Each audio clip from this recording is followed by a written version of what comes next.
Ooh, does that mean we're live now, Dylan? Hello, ladies and gentlemen. Welcome to episode 11 of Lawnhub Live at Brunch today. I don't like it. It's too early. Sorry. I've got shit to do. Yeah. How do I edit this email? I'm just finishing off an email blast to all of those of you that subscribe to Jonesy's weekly email. If you are not currently subscribed, I suggest you jump on and take advantage of his weekly specials and his educated views on the lawn world as it stands weekly. Yep. This email is needing editing. Hey, legends, this is a heads up that we are going live now.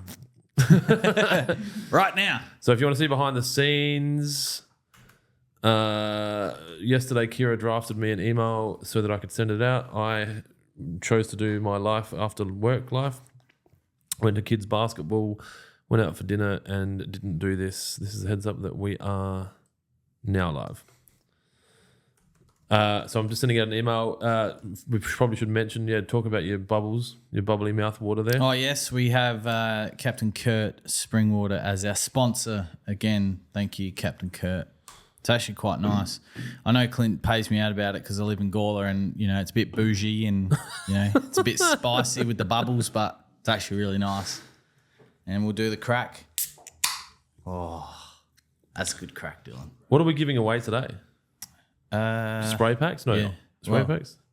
Kira? I think Kira asked a few times, but not sure really. I feel like doing a, it might not be today, but giving away something of like extreme value. When I say extreme value, $1,000 or something. That's life-changing to a lot of people. Yeah, I guess so. I guess if you owe like a crime gang family $1,000 and they're going to kill you if you don't pay, that's life-changing. Yeah. Are we past the minute 30 yet? Oh, man, I can't forget. What's the rules around that? So, hey, legends, this is a heads up. We're now live across all platforms. Hopefully this works. This is probably going to upset someone because I've done a spelling mistake. Changes need to be saved. I hope this works. The email list is so big now, it takes up to 5 minutes to complete the full send now. All right. So, sorry if you get an email late, but we are trying to share the podcast. If you have tuned into the podcast in the past and you are enjoying the podcast, leaving reviews for the podcast helps us reach more people. And then obviously guarantees Jonesy's employment for another 7 days. Yes. Send now. So anyone that's interested in asking questions, please comment on our lives. Kira is working from home, punching them through for us, and Dylan is holding all the other forts here. Until we get those questions, we have Liv coming up here. Yes. And the Masters is on right now. Yeah. Matt was watching. That's what Matt was doing instead of working this morning. Makes sense. So the official start to the golf season. What's... Kira said no questions have come through. It's because it's 10 in the morning. People are like, why would you do a podcast now? I'm actually like, I can pretend to work in the afternoon, but the job I have, I can't pretend to work in the morning. Got to get all my work done before Lawnhub Live at lunch. A bunch of question marks in front of the description. Who put that there? Is that me? That looks so shit. Oh, it's an emoji turned into question marks. Well, that's cool. We can talk about other stuff. So I hate these headphones. Oh, I hate these headphones so much. So so the reason we're doing Lawnhub Live at 10 o'clock, which is stupid and we won't do it again, I'm sorry, is because Jonesy's got to go to a golf day. Yes. Because he's selfish. No, I asked for permission first. I didn't, what's the saying? Ask for forgiveness over permission? Yeah. I do that all the time. Yeah, so I asked for permission first and got the all clear and organised someone to close DC and bada bing, bada boom. But yes, the Masters, so good. Love the Masters. It's the best major championship out of the 4. What's the difference between that and the other 3? I suppose just the grass is greener. Exclusive. Oh, that's a big word for Adam. Exclusivity. Someone's stolen your vocabulary. Yeah, well, it's what 7 days out of meds does. I'm like 8 weeks out of my meds. That's good. And then, I don't know. It's just a bit specialer. The Masters, the field isn't as big. Augusta National is very special. It's just, hopefully one day we get there. Why wouldn't we be? Can you just go? So there's Like a ballot? There's 2 ways of going. Yeah, you can go on a ballot. There's 3 ways of going. You can go on a ballot. You could play. Okay, there's 4 ways. There's a ballot. You could play. You could go to like these travel agents who Sell packages. that go, or you could pay stupid money to buy someone's ticket. So someone gets a ticket in the ballot and they're like 20 grand, you can have my ticket. Yeah, 20, 30, 40, 50. Yep. Depends. I suppose as like, for example, 2019 when Tiger was in the last group and you weren't going on the Sunday and someone was like, you want to go? Those tickets could have sold for 50, 60, 70 grand. Wow. Yeah. And I think once you get in the ballot, and I've only read this, I'm not sure if it's right, but then just say you went in the ballot, you got your ticket. Yeah. Then next year you've already got your ticket. And until you stop going. Yeah, Which is kind of how a lot of events work, like the V8s and that. It's smart because it ensures that you keep having people come and yeah. I think if creates there's that exclusivity. I think if there's one thing in the world of golf, I don't think Augusta National will ever run out of a crowd, to be honest. What do you reckon? What kind of numbers do they get in there? Oh, Like they wouldn't go crazy? maybe 30, 40,000. So it's tight. Yeah. Because Liv was more than that, or will be this year. Yeah. There's more room at Grange though than there is at Augusta, but And the money you spend on your ticket, you save on sandwiches. yeah, that's right, because they're still $1.50 and the drinks are still $1 and all that stuff. That's perfect. All the hospitality. But the merch tent, just like Liv, I think, That's where they make their money. yeah, that's where they make a lot of their money because it's all probably made in the same factory. But By slaves. We're past a minute and a half. yeah. So Well, I mean, Dylan and I were having this chat the other day. Is it really hurtful if it's truthful? Like it's not really mean, like, if it's true. people don't want No, they that don't. kind of highlighted. There's 4 questions on Instagram. I'll start working through those. We're going to give away a spray pack. I don't know what Kira promised. Before we get started, I did get a comment. I'll keep the person's name anonymous because just in case they didn't want it read out live. But I think it's very good feedback for us, Clint, and it's something that I agree with. So he said, or she said, I tune in most weeks and just some feedback that the crowdsourced questions are starting to get duplicated now. Yep. And can get tedious to watch at times. Otherwise, content is all good. And I agree with that. But unfortunately, because it's live, it's unvetted. I can vet live. I can just not ask questions that have been asked before. But then I sort of suppose we always say, if you got a question, ask it, we'll answer it. So I can see both sides of the fence. But that person who put that through, I agree, and we'll do our best. I'll start working through the Instagram ones for now. Can you mute your laptop? Attitude 181. When will you do some lawn plans? I'll hopefully get them all completed this winter, ready for spring. So leading up to spring, there hope to be enough. Don't leeway. we do lawn plans? Yeah, I mean we got the full load. But you want to do pack. something a little bit more. a little bit more targeted, a bit more scripted. Yeah, cool. Yeah. All right. Tips on laying to Homer 31 in Victoria. Is it too late? Too late now. I mean, you can lay turf any time of the year. The only thing that I would suggest is just make sure that you have sufficient soil sub-base. So whether that's like at least 100 mil. The deeper you go, the better. Get the cherry popper pack and just go from there. Just, make sure, regardless of the turf that you're laying, make sure the soil is primo because just like I've said before, it's like the foundations of a house. If you stuff the foundations up, you're doomed. You have a lawn like mine. You have a lawn like Clint's. All right, so there's questions coming through. So obviously, I'm all about continuous improvement. So we can start doing multiple segments in the podcast. Yes. So we could do some questions and then we can do some other stuff. We can talk about stuff. And hopefully that makes it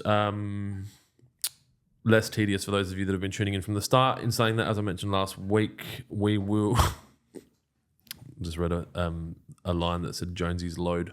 Wow. Yeah, we'll see what the rest of that question is. I'm assuming it's got something to do with maybe the lawn plan or something. They're just commenting me. Complimenting me. Very nice. Did you end up messaging Max? Nah, I'm fucking useless. I will. Someone will message him for me.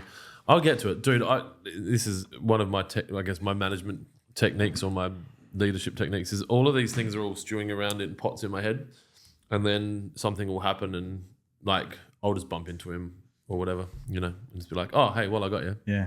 So, or I'll just do it. So yeah, we'll have more. We'll probably have almost like a network, right? So Lawnhub's channel will have this kind of podcast where you can tune in, and it might be great for people who are just looking to have something in the background that they like to listen to, or people that are new to it. Then it's educational.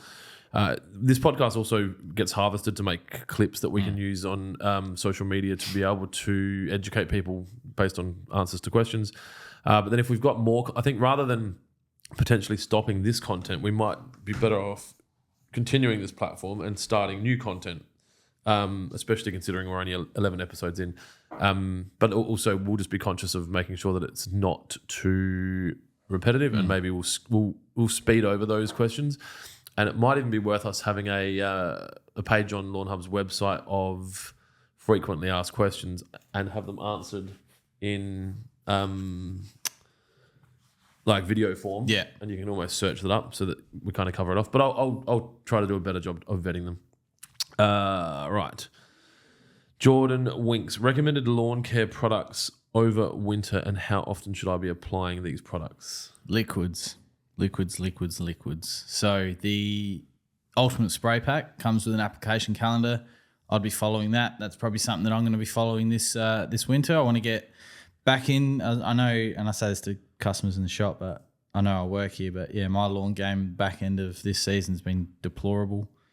So kind of hungry to get back into the front lawn of my little 30 square meters. Spell deplorable. Yep. Dictionary, page 75, third line. All right. The tool shed. Oi. When are we getting Lawnhub orange jumpsuits? It's a very good question. It all comes down to pricing. Does it? Yeah. Have you done any research? Yes. Oh, look, there you go. There we go. There's no point bringing something to you if the pricing's not that there. I'm going to get at. Yeah. So, because I got a story that's probably not safe at 10 o'clock in the morning about my first week. It was all based around pricing and the answer that I got. So I've learnt my lesson. Can you tell a story with beeps instead of words? So when I first started, boxes were hot property for Lawnhub, something that it was at that stage where we needed to start buying boxes because a lot of the boxes were recycled. So they were used from WaterPro, stock orders that came in, stock taken out. We had an empty box. This is based on my theory that everything comes in a box and everything goes out in a box. Yes. The products don't increase or decrease in size. There should be enough boxes to handle anything we need to do. Yes. And if we're buying boxes, it means we're throwing out boxes, which we are. And it got to the point where I'm not going to say there was no boxes, but there was a very thin amount of boxes, and I needed to buy these boxes. And Clint put me onto this website, rang them, and the price they came back with was like nearly 3 times the price in which they last got that one box at. And the reply I got from Mr. Adams went along the lines of, you tell that person that you'll feed them something that is very precious to them if they don't bring the price down. And the price came down. So, yeah, I learnt my lesson. So, okay. Yeah. It does sound like something I would say. There's a lot of these stories popping up at the moment of me saying things. Yeah, well, like that one yesterday. Yeah. A lot of the stuff I say I mean. Oh, absolutely. It's just not appropriate. And most people are like, you can't talk to people like that. I'm like, well, then people shouldn't be so stupid. To be fair, some people do ask for it. So, the soil tests as well, a lot of those reports are starting to come back now. So I'm starting to send out the reports and recommendations. But it seems that there are a lot of people low in the same sort of elements. So I've reached out to our supplier about potentially bagging 5 or 10 to 15 kilo bags of those certain elements. Oh, yeah. Because rather than, like we said before, Lawnhub wants to be a one-stop shop Do we have square meterages of the test sites, or we don't really know that? We'd have to just go back to them and say how big's the lawn.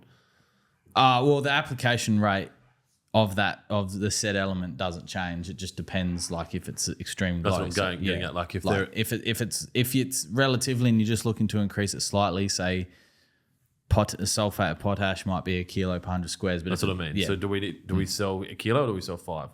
Well, you'd want to amend it so it'd be continuous application. So you'd want to do it.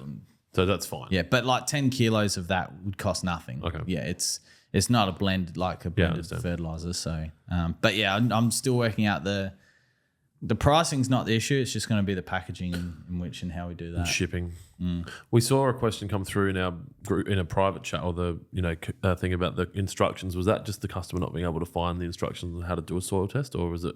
Yeah, I'm not sure what happened there. The email was sent from Shopify with the instructions. I think he was looking.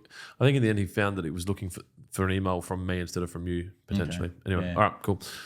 All right, let's get these Instagram ones. So, Kaku, you're down 2 weeks ago. Mushrooms are coming through all over the place. Product to sort ?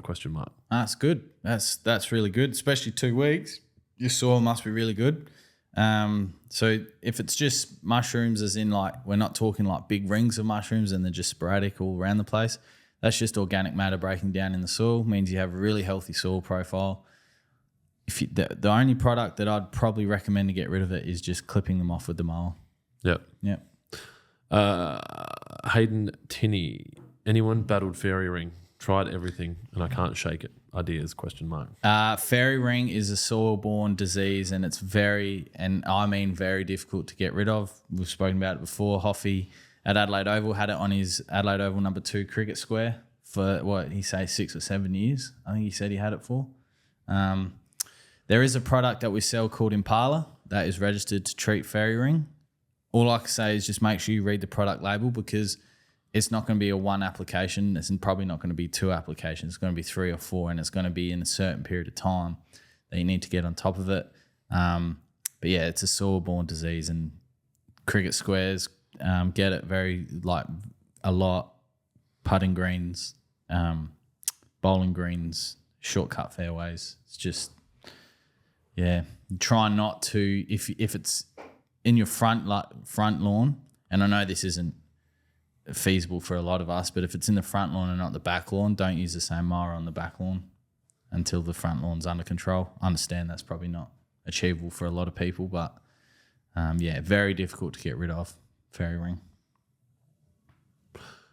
We haven't got new photos for our background images. Yeah, it didn't come through. What do you mean it didn't come through? OneDrive from the sync. As in we've got it? Yeah. We've built one? Yeah. All right, that's the Instagram questions that came through. Kira has a bunch of questions here for me to run through, so we will get started. Joey MC on YouTube. Great to see 25 kilo Trojan at Railways this morning. Thank you, Joey. Thanks for commenting and for visiting Railways and supporting Lawnhub. Absolutely. Very good. The 25 kilo bags, for anyone that's interested, are available at some of our resellers, but due to the cost of freight, they're not available at all resellers, and they're not available online currently. That might change in time. If there's any resellers that haven't been told about it, reach out. We can sort you out a freight price to get them to you. If you're in South Australia, it might be very achievable. Excuse me. We just had a bacon and egg breakfast with... and it's very heavy. Yeah, we've curated these bacon and egg brioche where the brioche buns are the best you can get, the cheese is the best you can get, the bacon's the best you can get, the eggs is the best you can get. And then with that comes this kind of complex heartburn that... They're just really heavy. It's just really heavy. You have one and you're like, that was amazing. I reckon I might have another one. And then you have another one and then you go to sleep. Or you shit yourself. Anyway, sorry for the 30% of the listeners we just lost. Sometimes both. Hopefully not in that order. Bell is train driver golf on YouTube. Golf shirts ? Head cover for my driver ? All right, so with promotional gear, we try to stay in our lane a little bit. I haven't had a proper conversation with the guys at Golf Gods, but we have met very briefly because I bought some stuff there recently and we've got mutual friends. It won't surprise me if at some point either they make some stuff on our behalf and we pay them to do it, or we do some brand deal. And I haven't even spoken to them about this, so I can't guarantee that. I think we're better off doing what we do well and then using what I guess companies that do what they do well to help us with that. I have no problems licensing, even at no cost in some cases, the Lawnhub logo to be put on merch so that people can have it for that kind of thing. When we do it, it's kind of a little bit, we don't have the good relationships with the manufacturers, so we can't be competitive or the quality's not there, and that might change in time.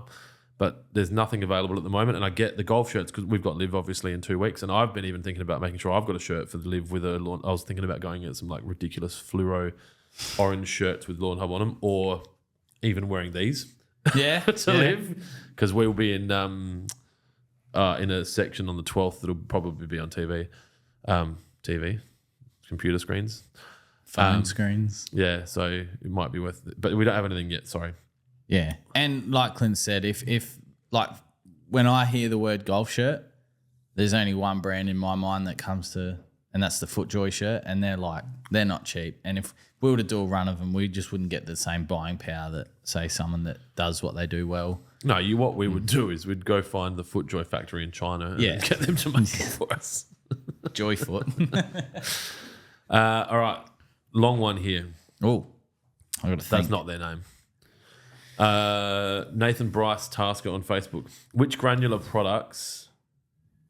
Hang on a sec. With granular products, how do they absorb into the plant's roots? Do they break down with the initial watering and then are slowly pulled out of the soil by the plant, or do they sit in the soil and slowly break down, releasing over time?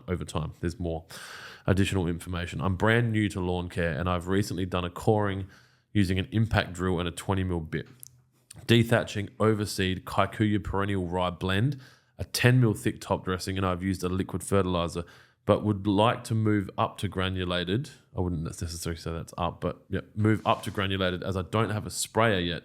I'm worried about my twin 8-month-olds. Fucking hell, you got twins at the 8 months old. I would not be worrying about my lawn. Finding little fertilizer treats on the lawn a week after the application. Nathan from Melbourne, fucking Victoria. Okay, so the first part of that question about how the granules broken down into the soil, you've explained it exactly what happens. So the water will dissolve it, break it down, it'll sit in the soil profile, and then over the next 6 to 8 weeks, depending on the conditions, sometimes up to 12 weeks, depending on the coating of the fertilizer, you'll have a consistent feed. It'll be a controlled release rather than a fast release, and it will continue to feed in the soil. And then after that period of time, you generally will see when a lawn becomes hungry, especially kikuyu / perennial ryegrass. Perennial ryegrass will get hungry a lot quicker. Their nitrogen and NPK ratio demands are much higher than that of kikuyu. But yeah, what I'm saying is you'll see when the lawn starts to get hungry. So exactly what you said. Now, if you're worried about prill being on the lawn because you have young ones, this is a tip for everyone, not just our products, but everyone's products. If you run the sprinklers long enough, they will all dissolve and they'll all break down into the soil. So I didn't have any mini fertilizer at my place, so I just put down Trojan and I watered my front yard, which is 30 square meters, for an hour with brown Arvans. 16mm. Yeah, and there was not a single prill of fertilizer left on my front lawn, which is good because then I didn't want burn because it is very short. If it's longer, it doesn't matter. But yeah, that's one way around that. And then... So there's not prill in Trojan that will just not break down no matter the water? Like it requires... There is the blue element in it. That is the controlled and real slow release. That just gets to below the canopy though by watering it in heavily. But like I watered enough. Like I walked on it and it was quite squelchy. It was it's not recommended, but I didn't want any fertilizer burn. Yeah. And that I think I only found maybe a handful of them. The rest had all washed through or made their way through to the soil, and I just didn't really pay attention. But anything to do with granular, just more water to help flush it through or break it down, dissolve it.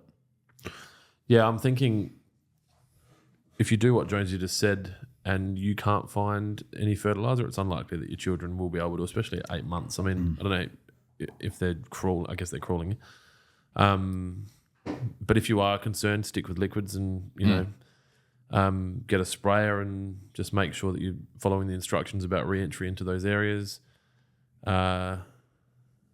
Yes, that's answered all the question. Jed Weddell on Facebook. Hey, boys, good to see you early this morning. As we transition to the cooler months in South Australia, especially overnight, I know you've mentioned going to foliar over granular. Is it best to apply foliar applications if there is little to no growth of the plant in the shaded area, or stick with granular in the shaded area? In the shaded area, yeah, I'm always a big fan for liquids because the way it's taken up quicker. I know we've mentioned it a million times, but yeah, foliar applications, fast acting, straight into the source, like straight into the plant. If there's no leaf there, though, it's still the same? If there's no leaf there, you'd probably something like roots and shoots, and I mean, all of our liquids can be soil applicated. So, yep. Yeah. All right. Blake Magrin on Facebook. We're getting a lot of the same names. Hey, fellas, tuning in from New South fucking Wales. What's the difference between Spartan and Embargo pre-emergent? I know they have different actives, but that's about it. Yep. So different actives. One's bright yellow, so Spartan's bright yellow, Embargo's bright orange. The residual effect is 6 months in Spartan versus 4 months with Embargo. You can't get Embargo anymore, though, can you? No. That's also the difference. Oxalin, or I think the active is. The quantity in which needed to be brought into Australia was far outweighed how much, I suppose, was going to be purchased. So, but Spartan's a longer lasting product. Yes, so yeah, which separated initially between Barricade and Embargo is the residual effect, and the price. Embargo was half the price of. So it was priced around a bow and arrow size price. Yeah, $60. Yep. Yeah, versus 500 mil of Spartan, which is 120. So it was essentially almost half. I think the application rates were very similar, that 30 to 40 mil per 100 squares. Yeah, it's just the residual effect. Riley on TikTok. TikTok is a fucking unique place, isn't it? Yep. What's your opinion on grass? Personally, grass is overrated. We should just dig it up and send it to space. That's fine. That's everyone's entitled to their opinion. I'm more curious around how the fuck you're going to get it to space. These millennials, mate, I'm sure they got wacky ideas.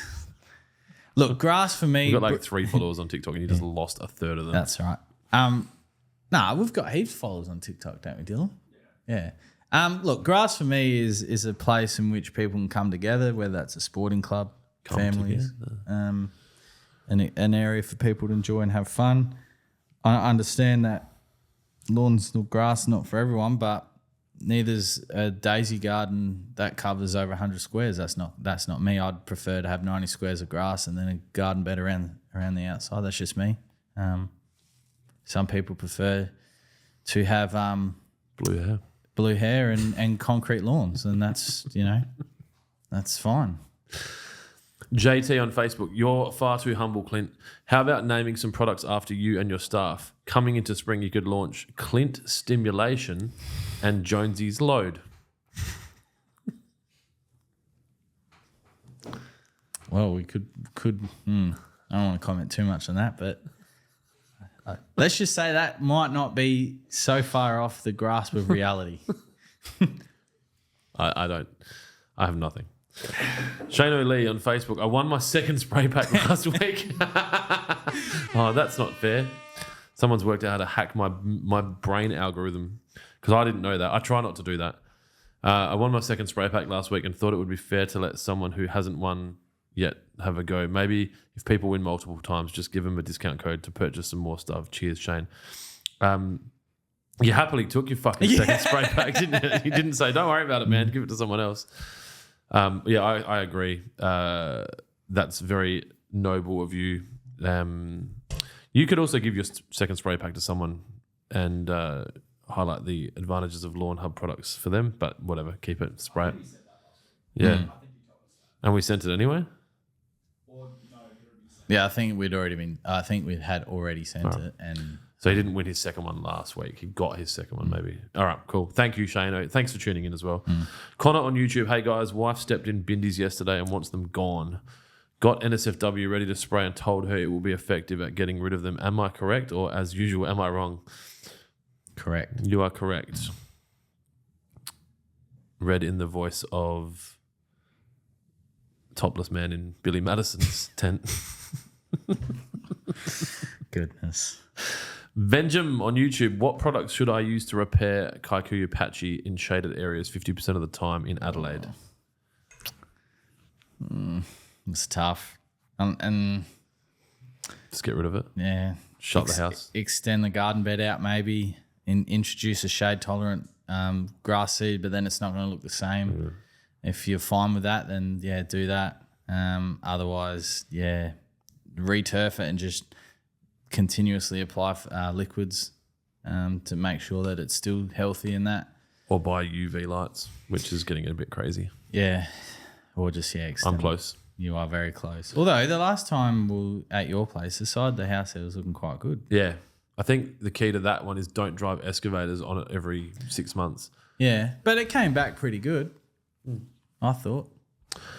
The Carpo Marks on YouTube. Hi, guys, from New South fucking Wales.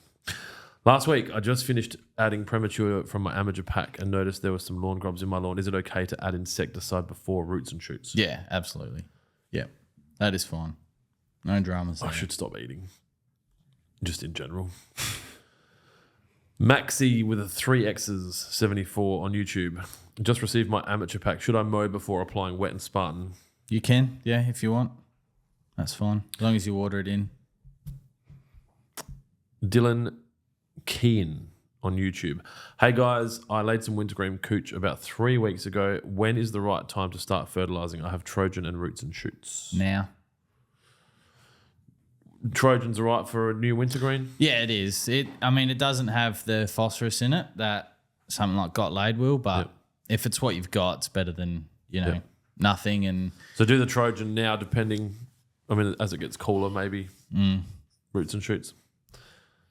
Anyone asking questions, if you feel like it might be relevant, let us know what city or town or country or state or universe you're in so that we know roughly what your weather is like before we can answer your questions. Joey McCanny on YouTube. Any thought on loyalty programs for merch or discounts? Yes, all the time. From a discounts standpoint, Jonesy's weekly cut email, which gets sent out every Sunday morning at 8 a.m. Adelaide time, has a special offer. We are continuously growing our email and text database with the view of surprise and delight. I enjoy the brand being synonymous with giveaways and people winning stuff and random acts of kindness and, charitable, society benefiting things. I feel like there's a social responsibility for companies if they're making enough money to cover rent and board and everything else, and then there's a bit to give back, then that's something that companies should and could be doing. From a loyalty program standpoint, in my mind, and honestly, most of this shit just comes down to me not having enough time.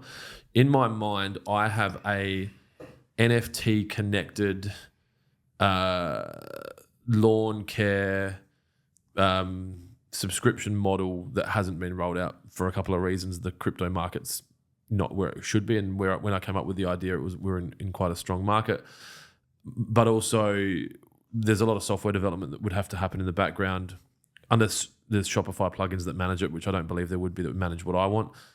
There's a 100 things that we're thinking of doing, and it's really just about us being commercially sensitive around the things that we choose to do and making sure that we have the time, the resources, and the money to do them well. There's been a lot of times in the past where we've rolled stuff out and we haven't done a great job, and it's kind of had a negative impact on the business and then obviously the customer's interaction with the company. So any thought on loyalty programs for merch or discounts?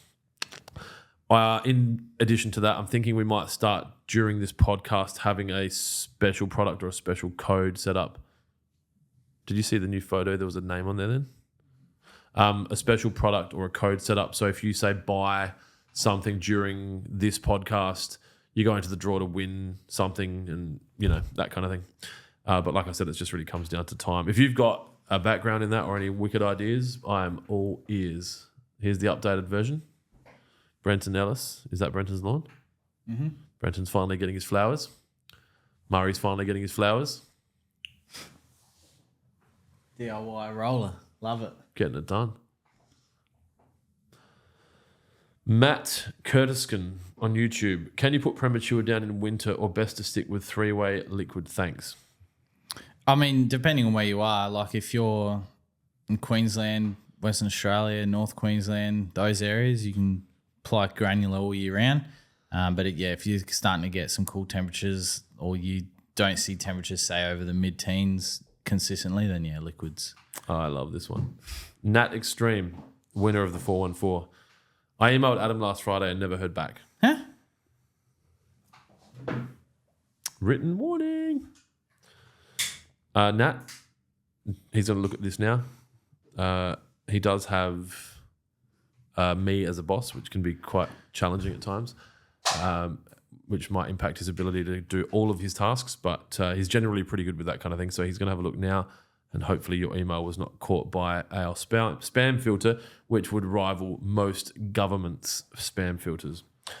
Jacob Cantrick on Facebook. Have you guys ever thought about having a calendar with a lawn plan schedule integrated together? I don't mind that idea. So you can give recommendations and reminders, and then you can mark down the dates when you last sprayed and spread products, etc., mode, etc., for those of us with OCD. Have you thought about that, Jonesy? Yes. He has thought about that. Sorry. Okay. He's All also not a big fan of being called out on shit, especially if he has replied. No. Okay. So I see what's happened. I sent the message to Jai. Yep. To say send this, send the good stuff. Send the 414 to Nat Extreme. Yep. Yep. And I remember seeing this photo down the shaded area, and I don't know what's happened. So Nat, thank you for bringing that back up. Or Nat Extreme. You might be called Extreme. Jonesy, Nathaniel and on this, Castles. if you have a situation where you've had a customer service collapse from us, don't hesitate to get in touch. It does happen from time to time. There are hundreds, if not, would be in the thousands, if not touching tens of thousands of messages and comments a week, which we manage without a independent social media comment manager. So it's basically Jonesy, Jai, and Josie with a sprinkling of Clint at night when I see that there's been, what would you call it? Them living their lives. One of the biggest things as well is sometimes we, and I get a lot where someone will ask a question, I'll answer it, but then have another question. Yep. And then, that person might not reply straight away. And then when we plug back in, it's, oh, shit, Yep. Yes, Nathaniel, I remember seeing this because you said that the condom thing happened more than once. Remember that was... Yeah, remember the whippersnipper hit the condom? And yeah, that's them. Yeah. Yes. And without getting into too personal, I had quite an intense weekend with some shit. So when I returned to this on Tuesday, I think I just downloaded, sent them all to Jai and said, let's get these out. And I'm not sure exactly what's happened, but I will spend it. I'll mark this as unread and I'll give it the time that it deserves. Thank you, Jonesy. Dylan Kean on Facebook. Hey, guys. I'm sure I've read this. Kira, what the fuck is going on? Hey, guys, I laid some wintergreen cooch. Yeah, we've definitely done that one. Tom Ford on Facebook. Isn't Tom Ford like a fashion brand? Yes, it is. Tom asks, do you guys have a reseller in Perth or Western Australia? We're always on the lookout. Why don't we just open a Lawnhub shop? Well, I mean, we definitely could. Perth or Western Australia's taken over Adelaide now. So hang on a second. What's that mean? With the sales? Remember how we're looking at that? Western Australia's getting more sales. Oh, than Adelaide yeah. now? I thought you meant like the whole, fucking the Premier's coming over here and like we now bow down to WA and we paid $10 for a schooner and, get that mining money. No. Okay. So, and I've reached out to, I reckon, 12 to 14 mower shops in the CBD of Perth and not a single one got back to me. So It's because you're from South Australia. Yeah. You know that they think we're like two-headed monsters and No, shit. they're three-headed monsters. What's the solution here? Tom, work with us here. You got contacts? Yeah, you got contacts, Tom? Because, no one wants to give me the I know time some of day. irrigation store owners over there. But are they normal people? Or because their irrigation market over there is fucking off its head. Well, their fertilizer market's different as well. Well, yeah, that's also true because I was reading... I don't have my notes thing. I was like, I didn't bring my notebook because I'm trying to be more... just make notes in your phone, bro. Some of the soil amendment products that I was looking at yesterday said that the rates for Western Australia is different than that of the rest of the states. Countries. States of Australia. I've got a pen and paper down here. No, I've got to open my notes app. It's all good. I'm just going to sort out reseller. I'll sort this out. Not everyone's as action driven as I am. In WA. I'm also a big believer in flogging a dead horse sometimes, and I was getting nowhere, so I just reverted Right. my energy. We'll just make a elsewhere. new horse. Yep. All right. Thanks for the question, Tom. Brad on YouTube. Morning, chaps, ladies and gentlemen. At work, have New Buffalo and was asking for the best cut height. Cheers. Best cut height for buffalo is high enough that it's green, but not low enough that it goes all strawy. So, what's that? 20 to 25 mil? There you go. Suburban Night on YouTube. Got about 100 square meters of kike. Went away on holiday. Applied soil wetter and PGR 1 day apart. Was a bit crushed when I got back down the middle. What? Was a bit crushed when I got back down the middle. I need to replenish my ferts, etc. What pack? I need to read this again.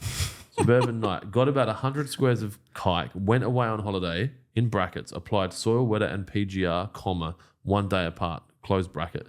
Was a bit crusty when I got back in the middle. Sorry, I read crushed. The middle of the lawn. So I'm guessing the middle bit wasn't getting water. Yeah. That's an irrigation problem by the sounds of it. It could be that the sprinklers were incorrectly designed. It could be that the water pressure was affected and it's not working properly. Or it could be that the grass was getting in the way of the sprinkler and stopping it from getting to the middle. That's all I could think of. Crusty, not crunchy. Yeah, we'd need some more information to get a better understanding of that. Second question from Suburban Night. I need to replenish my ferts, etc. What pack would you recommend for 100 squares of kaiku? You cut it around 12 mil. Nice. So Tidy. it's a nicely looked after lawn. Then I would have no issues in recommending the amateur pack. If you're spending the time and especially got PGR, obviously amateur pack comes with a pre-emergent. I was going to say, we're not too late for pre-emergent still. We're never too late. It's closing though. Well, it's like the whole the best time to put pre-emergent down was a month ago. The second best time is now. Yeah, we're talking. I haven't put any down. Yeah, well, neither have I. And I've stolen heaps. And I'm planning to do an application at Dad's place tomorrow. But yeah, my front yard just still hasn't filled in enough from my reno, so I'm probably just going to have to run the gauntlet and just hope to God that no winter grass comes through, because I've been winter grass free for 2 years in the front lawn. So I've never had it. yeah, it's a dog. I stole some Spartan, and then you guys sold 380 bottles in a day and a half or something. Millions. And I had a bottle in my car. And I was it actually helped And out. I'm like, hey, dude, do you want this? And he's like, yep. Yeah. So I've got some onset. Yeah. I stole both. I got some onset sitting in my driveway. Yeah. Just Is it really stealing if it's yours? Yeah. Yeah. I own the company, but the company owns the stock. Yeah. So I'm stealing from the company, taking it into my... It's like, yes. It's just a shift of ownership. Yeah, without paperwork. Imagine you did that with a house. Just a Yeah. shift in ownership. That's what happens in America. Yes. You just squat for 6 months and the house is yours. Tell the owner to fuck off. They'll sort that out, I'm sure. Hey guys, will NSFW defeat Clover? Yes, absolutely. This is Nathan Skaysbrook on Facebook. Yeah.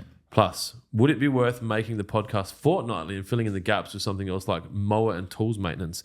I think so. Look, the reality is me and Jonesy have the time to do it. Dylan pretty much has nothing else to do but this.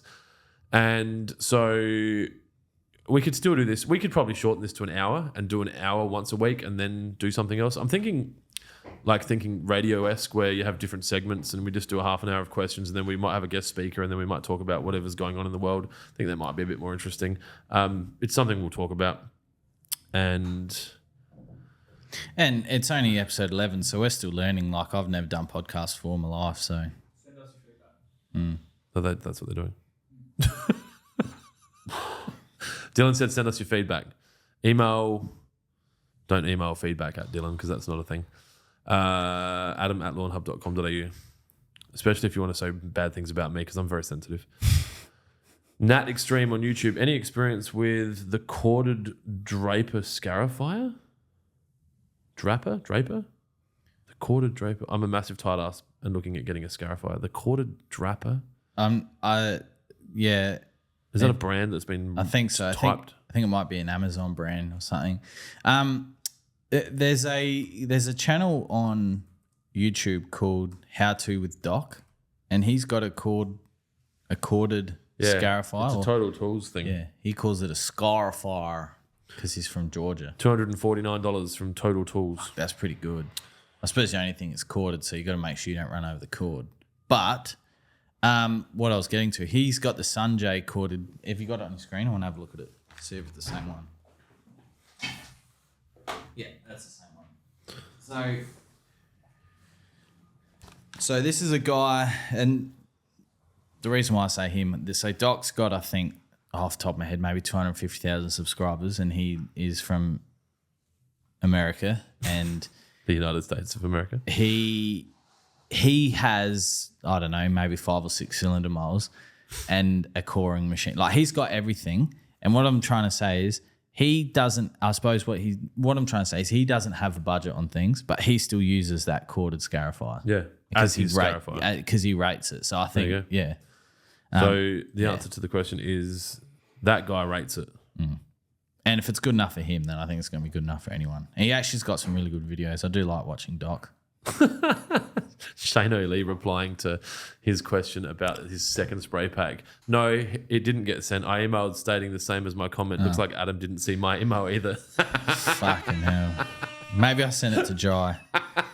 Side note, NSFW works at killing the morning glory weed. Shane O'Lee, here we go. Does that make sense? Morning glory? That's not a dirty term? No? More. There's obviously a product waiting to happen there, right? James Annandale on Facebook. Can three-way be used instead of premature granular fertilizer? It's a different product, but yes. You'll find in some of our marketing that we're running at the moment that three-way has kind of replaced premature in some ads. And if you're really across things, you'll see what I mean. So yes. Is that a yes? That's yes. A yes. Three-way is also a very good liquid fertilizer, and I've spoken about it before. It's unique because its ability to stay active in the plant for up to 8 weeks, which is very unique in liquid fertilizers. Typically, liquid fertilizer programs are a 4 to 6 week program, but in the right conditions, three-way has the ability to be in the plant for up to 8 weeks, which is pretty good. Which is actually pretty cool, if I'm being honest. Shano, yeah, I'm not sure. I can see the email there. I've opened it and I'm just checking to see what I sent to Jai. Like I said, I had a fucking shocking weekend, so apologies. I put my phone between my legs, and every time a question comes through, it vibrates. I don't know if I want to take it away. Hey, Jed Waddell on Facebook. Thank you, gentlemen, for the answer in regards to the kikuyu growing in the shaded area of the shed till summertime again. Is there a good grass type for this area that would work well with the kikuyu? Nothing that looks like it. Yeah. That grows like it. The problem you're going to have is if you put a seeded grass down, it's generally going to be a more heritage green than a lime green, if that's a fair comment. Mm-hmm. And it will be really visibly noticeable. The leaves kind of sharper, thinner. Yeah, they'll start to grow at different. Like if you don't mow it, you'll find that you get different heights, and it's a real look. It's one of the lawn world's one of those worlds where you can kind of get 80% of what you want a lot of the time, And some lawns obviously are, they have unlimited water, unlimited budgets, unlimited sun. But most people, lawn's part of a bigger thing with, humans and fences and sheds and kids and dogs. And you might find that you just have to work out what the compromise is that you have to make in that area and make that compromise. If you've got extreme personality like I do, that might be going onto eBay and buying some UV lights and growing your lawn that way. And I sort of touched on this briefly on the weekly cut last week, where Hoffy talked about a case study of one of the ovals in the hills, and very much the same. They had to pretty much go, okay, well, we can do this, but what's the compromise? It's not going to be perfect, but it's going to be 30 to 40% better than what it was. Yeah. And, I said in there that, lawn for us is a hobby. It's something we enjoy. It's not something we're going to be able to perfect it all the time because life happens. So, if your lawn says 80%, fine, it's just at 20%, and you can compromise and go, you know what? It's not growing so well. I know why it's not growing so well in that area, and you can live with it. Yeah. I feel like lawn care for me is like a smoking addict giving up smoking. Every day I'm like, I'm fucking done. And then I'm like, the next day I'm like, I think if I just put some roots and shoots down and maybe just like up the watering. Oh, my front yard at the moment's riddled with cooch mite again at the moment. It's so ugly. I hate it. It's the second time this year. It's interesting that the more you care about your lawn, the more negative things tend to happen. Yes, and I was talking to someone in the shop on what day is it? Friday, on Wednesday, about typically how disease pressure's higher in well looked after turf, pest activities more higher in well looked after turf. Like the galahs eating kikuyu, they don't eat shitty kikuyu. No, they don't. They really don't. So, so I got a treatment of miticide this weekend. Maybe I might do a second one. I might, because I had a damage, and I know my lawn's only 30 squares, and we're only talking like this much, but the area died off at the start of spring, and it has not grown back because of the damage from the cooch mite. I thought my back lawn must have had some kind of insects, because it just doesn't do anything. Like, I reckon we should do a soil test. I do too, but I can't be fucked. It's easier for me just to go, what's all the other soil tests say? A lot of them are saying they're very low in potassium. So I'll just put that out. Sulfate of potash. Sorted. Yeah, 3 kilos per 100 squares. See Clint with the bag. Is the same chemicals in dog shit?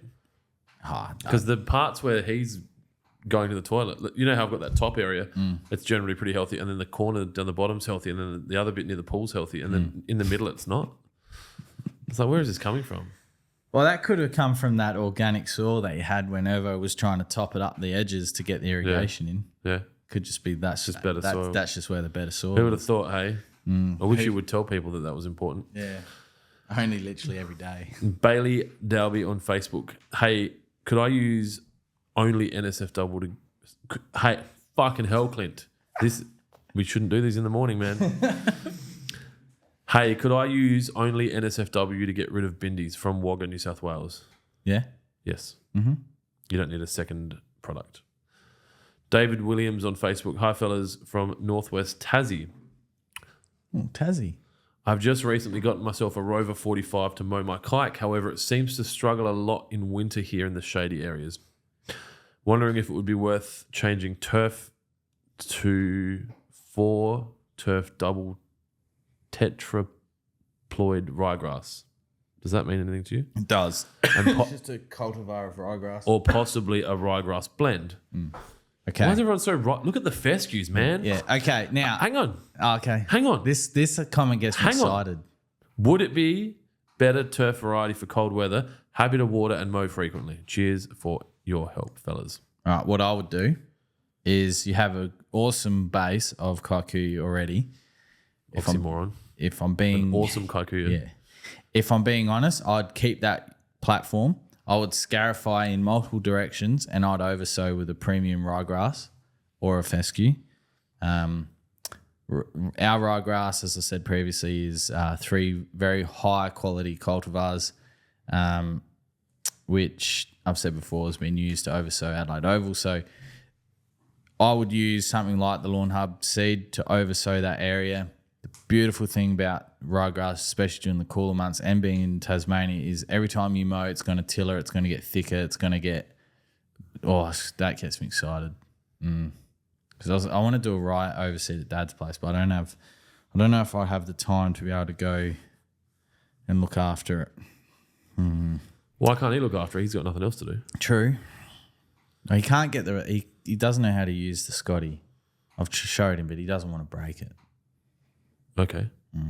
Might Will he happily break a bushranger? I've got fucking moles everywhere, dude. like we said the other week. Oh yeah, your unicorns at Dry Creek. That's ready. Yeah, I know. I haven't got a lot more room at home. I should take it home. Oh, there should be enough room when the sauna's gone. Get a new one. Yeah, I got to build that thing first. And has it come yet? The new what? one? Didn't you say I haven't ordered one. Oh, you haven't ordered. No, I need to build a gym first, and then put the this is fucking sound like a real douchebag. And then put the sauna on the deck outside the gym. Fuck off! I work hard. I'm fucking buy a sauna. I'm all about it. I'm You a be able to big come around believer. and have an ice bath. And Yeah, I'm a talk big about, believer. If you work hard, you spend hard, you do whatever you want with your you want to money. be a man. You need to sit in ice water. Andrew Tate would disagree. I was going to say what he actually said then, but I'm not. All right, We would get banned if I said that. Daniel Pittman on YouTube. If you guys need a new delivery driver, let me know. Okay, we will.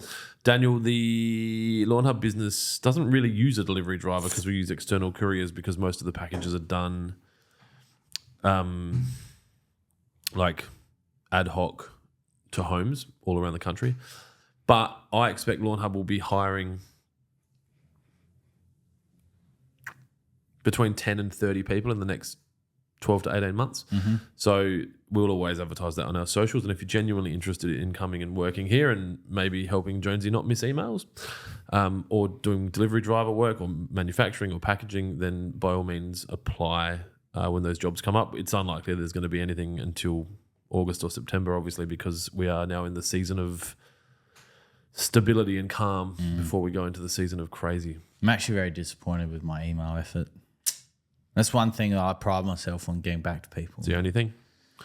Not his general appearance or his hygiene or his smell. None of that shit. I shaved my head last night. I noticed that. Is that because you've got an event today? No, it was getting long. Yeah. And I was waking up with devil ears. You need to comb it over. Nah, just get the blade out. That's where it's at. It's not that. It's never that serious. Sometimes. JT on Facebook, another great listen, guys. See, positive feedback. Yes. I'm an independent lawn contractor. Don't have a great deal of knowledge on irrigation systems. Can you recommend one or more I can listen to on this topic while I work? I do understand it's more of a visual thing, but people like myself have a lot of time for listening. I completely understand what you are saying. All I could suggest is going over to WaterPro's YouTube channel. All the socials for WaterPro are WaterPro AU, so at WaterPro AU. We've got a bunch of trainings over there. Depending on what state you're in, you could come to, if you're in South Australia, you could come to our in-person trainings when we have them.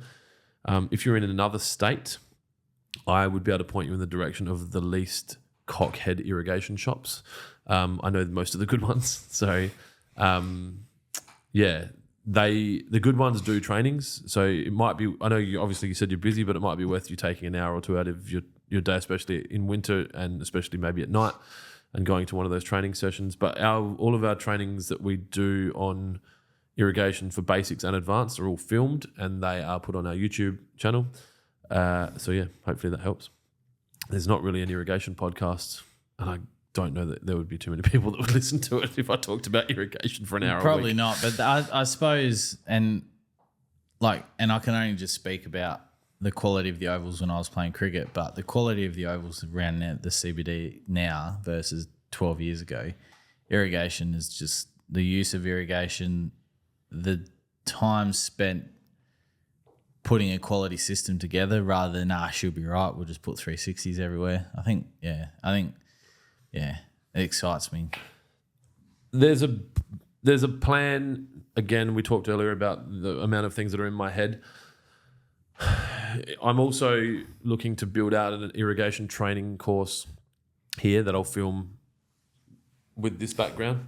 This studio was built with stand-up workstations, so I could actually do training, internal training. If you saw the list of shit that I have to do, you'd feel sick. And if you saw the stuff that I'm getting done whilst trying to do that, you'd feel even sicker. It's pretty neat. But I want to do a management training course that we can use internally that we might publish externally to help move my team from practitioners to managers. It's a gap that I'm seeing a lot in the world, that a lot of times there are people that are really good at a certain job that lack the training to move into a management role, and that will help us determine whether or not we keep the practitioner as a practitioner or we move them into a manager, and make sure that they've got the ability to do so, but also the basic training stuff. So hopefully that'll become a thing. It's just time. We've got 2 full-time media staff and they're both working on things full-time, unlike the rest of the guys who are sitting around drinking coffees and eating cake. So yeah, hopefully that will be something. But YouTube for now is probably the best source of that kind of information. Probably hard to digest without looking at it visually, but you might be able to listen to it and then quickly look when you need to. One of the things that you've always said, and you said this when I had my interview with you, was that Hectagon as a group's always thinking way beyond where where the company's currently at. Yeah. So, we could easily say that across the business we probably have maybe 5 or 6 too many people, but we have the vision. Look, and ahead. The thing is, if the business had 180 or 400 staff, this would all be happening. Yeah. There's a commercial reality that there's only so much money that comes into the business, and then that can get deployed against more people. I was talking to someone last night at dinner about buying stadium, what was it?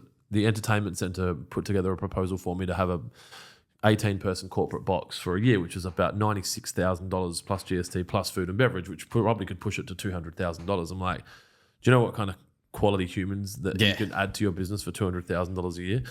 And that's the main priority, right? Yeah. So every time we can, we will. And if I had 2 full-time EAs plus a 7-person media team and all that shit, there would be a bunch more. It's just, unfortunately, I feel like I'm like a fighter jet at Parafield Airport doing fucking like flying lessons for, entrepreneur douchebags that are trying to, I'm going to be a pilot.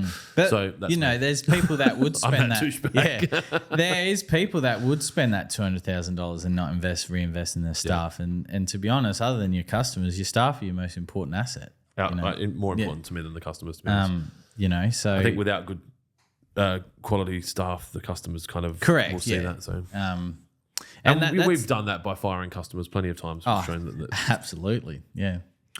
What did someone asked me a question that I want to ask? I just saw here about something which I think you probably will have a good answer for. Jack Chapo on YouTube. Jonesy, if I should be changing to liquids as it gets colder, why did I buy 2 buckets of Premature last week after you've been plugging it so hard? You've still got time. What I meant was when it starts to, when the temperatures really start to drop off. We've been really careful around our marketing on this as well, because it's really not, it's getting closer. And obviously a lot of people are buying packs that have, the amateur pack we just talked about. It's got Premature in it, but it also has roots and shoots. And so, sorry, you keep going. And I've been speaking about it. What feels like for probably the last 6 weeks is that curve of colour that we're going to experience. It, like today, for example, what's the temperature today? 19, 20, 21 here in Adelaide. Like we still have decent temps enough to still apply Premature.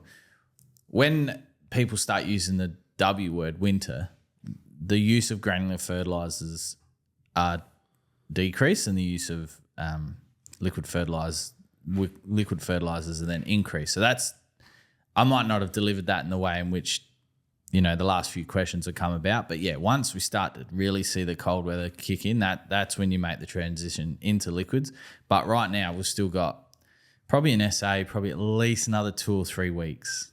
And then you'd start, really start considering, moving into liquids.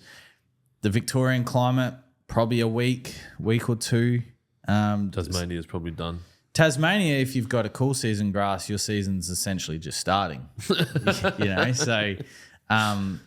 you could flip it on the other end. I haven't watered my front lawn for like 4 or 5 days and it still looks fine. How funny is that? Because of the cool weather and we're having dew come in overnight. The temperatures. And I was watering it every day. Up the East Coast, you've still got probably a month. North Queensland into North Queensland, just whatever. You literally got a line across the country there that you can just do whatever. I think you want. as the, this is really, I don't even want to say it because someone will copy it, but fuck it, everyone copies our shit anyway. So here you go. Here's an idea. Get to it before us. You'll look like a fucking genius.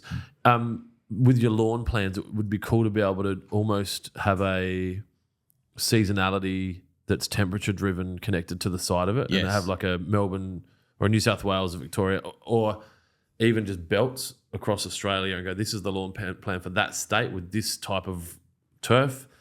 And rather than worrying about the times and the dates, use the weather and make the decision on this. I don't know if anyone's doing that. So basically, and this, my brain works in very different ways, but my thing is to build a base plan and then manipulate the numbers and sort of drag it in to match each state. Yeah, so it's almost like a K factor. So this is premium lawn health equals 100, and then in brackets Melbourne 100 plus 0.25 take 2 weeks, and then you just kind of adjust that to I can see what you're saying. It's all up here.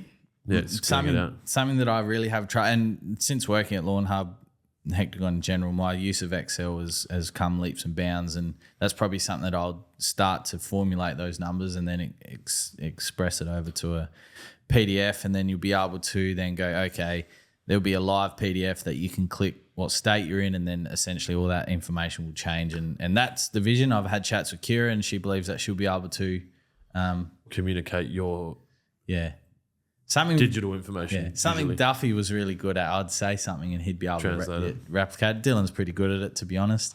And Kira's, only because he's in the room. No, Dylan, I think in early doors, our language barrier in which how I was explaining things, Dylan, you would agree, you would be like, what the fuck is this guy saying? But it's got a lot better. I think I've learnt maybe to try and explain it a bit better. Remember, I did drawings for a little bit because I couldn't explain. Yeah, I couldn't explain it. I just drew it. But We found a way to yeah. But I know that the finished product is something that's going to be able to be usable. Do you have a violin on your fucking soundboard? Or like maybe some like sexy sax.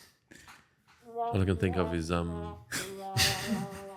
what's his name? Fucking Michael fucking, not the boob. The saxophone dude, the long hair. Bleeding Gums Murphy off The Simpsons.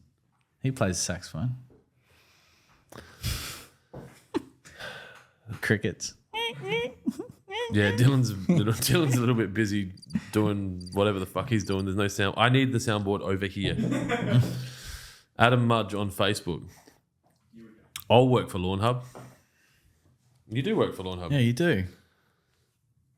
When you're here. Mudge is having like the first annual leave day he's had for fucking hell. Yeah, ages. Oh, this is an interesting one. Adam on YouTube. Question: what is the deal with this keychain in Clint's office? All right. I guess it's time to tell the story. Yeah, I suppose. So, that's interesting. I've only mentioned that a few times. That's really good. Yeah, and it's not in the office anymore. It's been handed to my son in preparation for him to move into manhood. But the early days of building WaterPro, most of my time, a lot of my time was spent entertaining clients and, taking people out. We had tickets to Adelaide Oval, and there was a period of, I don't know, a time period. Time's just some kind of construct, right? We don't really know. Where we would go across the road from the Adelaide Casino to a bar. An establishment? Where the stage was bigger than the bar. And most of the staff were not working behind the bar, they were working on the stage. And so because I went there so regularly for the period and spent so much money for a period, I was given lifetime free entry. Which is, they gave me a keyring, so I'm a member, I guess.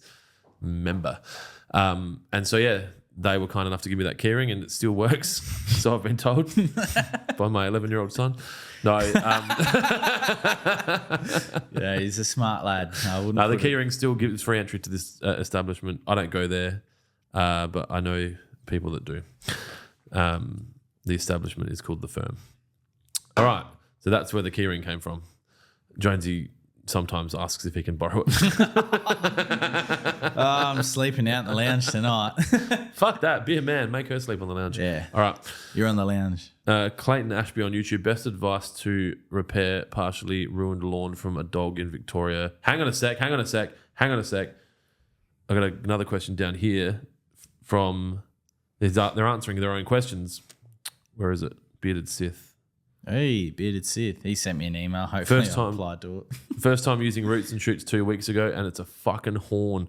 Great product. Helped fill in my dog urine burn areas. That's an answer, kind of. But the question that was asked was best advice. This is from Clayton Ashby on YouTube. Best advice to repair ruined lawn from a dog. So I'm guessing digging, not pissing. Maybe. Yeah. When is best time to topsoil or scarify? All right, so that question's start of spring. I wouldn't be, especially in Victoria, I wouldn't be throwing any soil down onto a already damaged lawn. Best advice to repair partially ruined lawn from the dog. So if the dog's pissed on it and it's killed it, then we recommend Roots and Shoots and water. If the dog's dug holes, then obviously refuel those holes. Again, Roots and Shoots and water. If the dog's damaged the lawn by using it like a sheep and taking the same path continuously, then there's probably a compaction issue. So aeration, Roots and Shoots and water. Yeah? Yep, that's spot on. All right. Well done, Clint. Gold star. Jacob Cantrick on Facebook. For soil tests, say your pH is out and is acidic. Can you presume the whole lawn is acidic? Or may there be a chance that there's a certain spot that may be more alkaline that could mess with the total of the test results? I like this question, Jacob. I think rain sensors on irrigation systems are kind of as much of a concern as a single soil test. But obviously, it's a snapshot of the total area. So it's the average. So I get what you're saying, but essentially... The average would be actually taking 40 different samples and mixing them together and sending a portion of that. But we'll just continue with this. So hence the 2 cups worth. Yeah, and like Clint said, it's only a snapshot, but it gives a really good insight.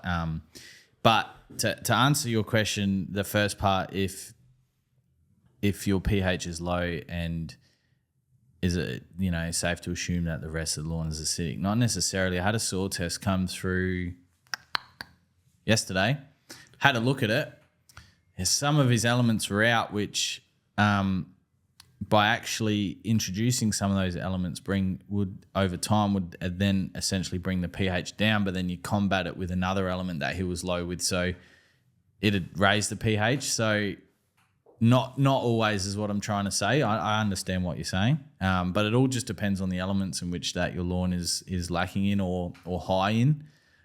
Typically more, and don't shoot me down in the comments because I know not all of them are, but traditionally a lot of organic soils are acidic just by the way that they are blended, mixed, they work together, whereas a more alkaline soil typically can come from, a sandy soil. Not always, I understand, not always, but in these results that I'm just seeing, I think I've had about 15 or 16 come through so far, and yeah, there is a constant trend. There are some anomalies, but that's the beauty of a soil test. But yeah, hopefully that answers your question.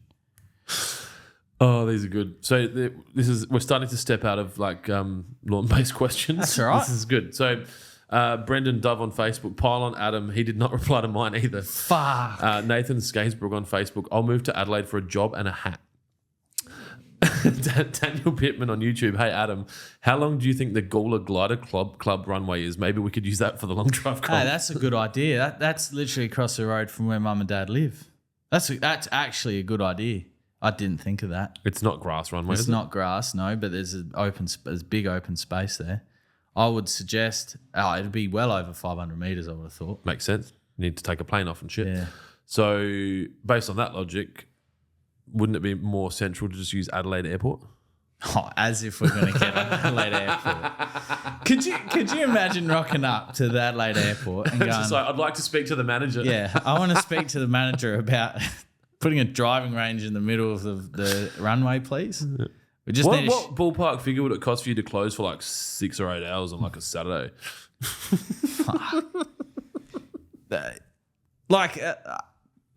just because obviously working in that sense, if a properly trained person would be able to pick up like, yeah, cool, like whatever, but there'd be someone that would be stressing hard like, oh, I've never had that question I'm before. going to need to get back to you, mate.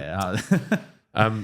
Jack Chapo gives us a very, very intelligent valuation of the Perth market on YouTube. Due to the distance, isolation, and long-term self-reliance, Perth has a different market, mildly pretentious and aloof perhaps. Got to get on the ground and individually target an established market. I agree with that. I think that's a really smart observation around the Perth market, and it really fits the irrigation and the fertilizer markets, which are the only two that I'm really across. So yeah, thank you for that. Now I'm going to fucking fly to Perth. Okay. Brad on YouTube. Hi, chaps. Made a full cock of my question earlier with typos, so here goes again. Northern suburbs of Adelaide, few-month-old buffalo. Oh, God, Brad. Few-month-old buffalo. Best height of cut, please. Cheers. Yeah, 20 to 25 mil. All right. You didn't need to retype that, Brad. No, Jonesy speaks full cock, so it's all good. Northern suburbs of Northern Adelaide. suburbs. I even talk even more of northern suburbs. Because of all the words the dictionary has, half have been stolen by the people of the local area. After my Nathan Bryce Tasker on Facebook, after my renovation in mid-March to fix my severely compacted soil, my lawn has recovered spectacularly. Congratulations.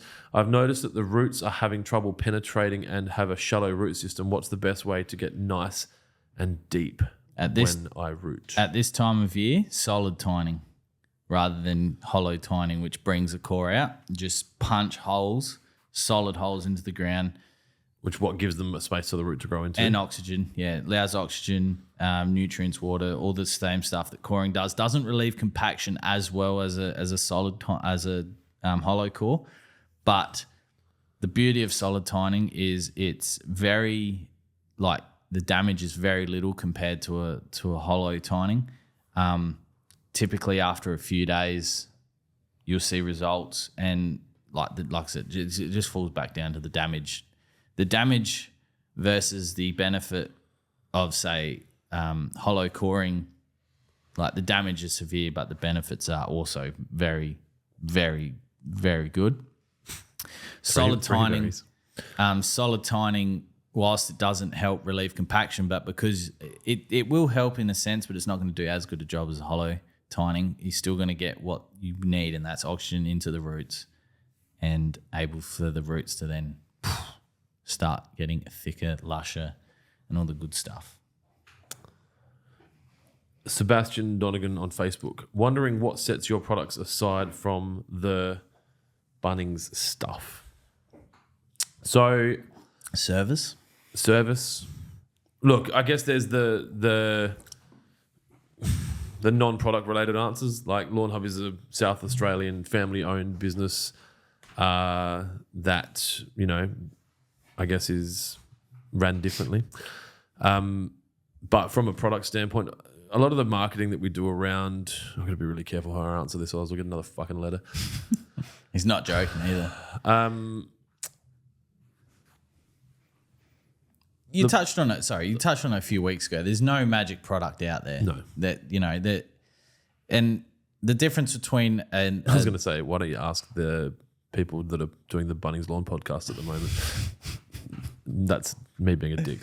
But I think like service obviously comes down to it. There are, there's people in the world that don't want to talk to people and just want to do their things on their phone, and you know, and vice versa. There's people that want to come into a shop, have a chat to people, and that's what's so good about Dry Creek is the amount of people that come through there and I have a chat to, and you know, I've been in the retail sector my whole working life, and I know what it's like going into a business that's daunting sometimes. Daunting, but it's also 7-day brain fade. Commission based. We're not commission based, so I don't care if you come in and don't buy anything. But if the information I give you helps you make a better decision, that to me is awesome. Like I'd rather someone come in thinking that they need a full load pack when really they need a lawn builder pack. Yeah, okay, I've just missed out on $600 worth of sales, but it's not the right thing to do by the customer. Well, I'll answer the question from a product standpoint in a second, but to further add to what Jonesy's talking about, the Hectagon group of companies, which is purely and wholly solely owned by me and no one else, runs under the values of a thing called the 12 Immutable Laws. And this is not suggesting that other companies don't have values that are similar to this, but just to add to what Jonesy's saying, that one of the 12 Immutable Laws is play the long game. You know, we see the value in customers for life and relationships for life. And, you know, I expect that if we give opportunities to all our staff, that they'll be partnered with the business for life. The world's increasingly getting short-sighted, and we're starting to see this with some of our customers where they make stupid decisions that are in line with a short-term gain and they're not thinking about the long-term benefits. And so we like to service our clients as if they will be partnered with us until beyond my life and then into the next generations. To answer from a product standpoint, a lot of our products are quite concentrated and haven't been watered down to meet a price point.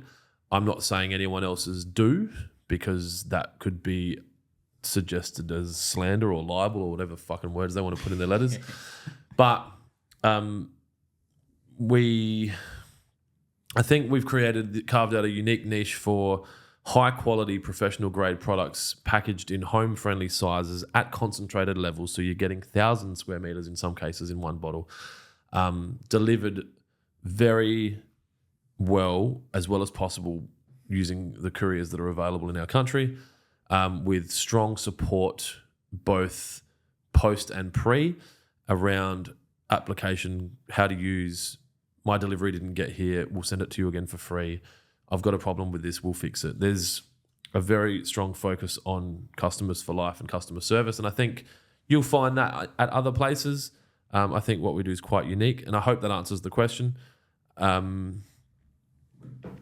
that's probably it. Yeah, I think service, and that was one thing when I came on board, was I came from an independent supermarket which was all about service, so it was good to then go to another employer that had the same. You worked for a business where you could talk to the director. Yeah, you still do, right? Yeah, that's right. You have direct line of sight to the most senior person in the business. We're starting to see in these other businesses that are and we see it in irrigation as well. You've kind of got this corporate faceless beast that makes decisions, and then you go in and ask a question and they're like, I didn't make that decision. You're like, well, who the fuck did? And they're like, well, we can't tell you that. It's like when you get declined for a loan, and I have been, and the bank goes, oh, no, you didn't get it. And like, well, I want to talk to the fucking loan officer. And they're like, you can't. Sorry, it's a fucking magic man in the sky. Is that example what happened yesterday? We lose a job, and there's this fucking soft cock, fucking faceless human being that goes, oh, well, it wasn't my decision. Well, it was. And so we don't have that. So I guess at the highest possible level, if you have a real big problem with Lawnhub, you can fucking talk to me right now. Like, I'm here. You can ask questions. We do not, everything that's here is getting asked. And that's why I asked this question, because it's important that we address all things. Good luck doing that with some of the other companies that you deal with who hide behind, who don't play a straight bat and therefore can't be as public as us, because we fucking play a straight bat. Anyway, let's move on to some more questions. Something in here about you getting a pay rise. Where was that one? Me? I don't know who it was. One of your fucking plants. Where is it? Where is it? Where is it? Where is it? Where is it? Here we go. Taylor Evans on Facebook. Clint, Jonesy deserves a pay rise. His customer service yesterday was 10 out of 10. Well, Taylor, I've got fucking 3 other people that are telling me that he didn't respond to their emails. So I don't know. I do like the idea of crowdsourcing Jonesy's remuneration negotiations. Look, and we'll basically run a poll on Instagram, and whatever the answer is his pay. It could go down. And to be honest, and I was very open with Clint when I had my interview.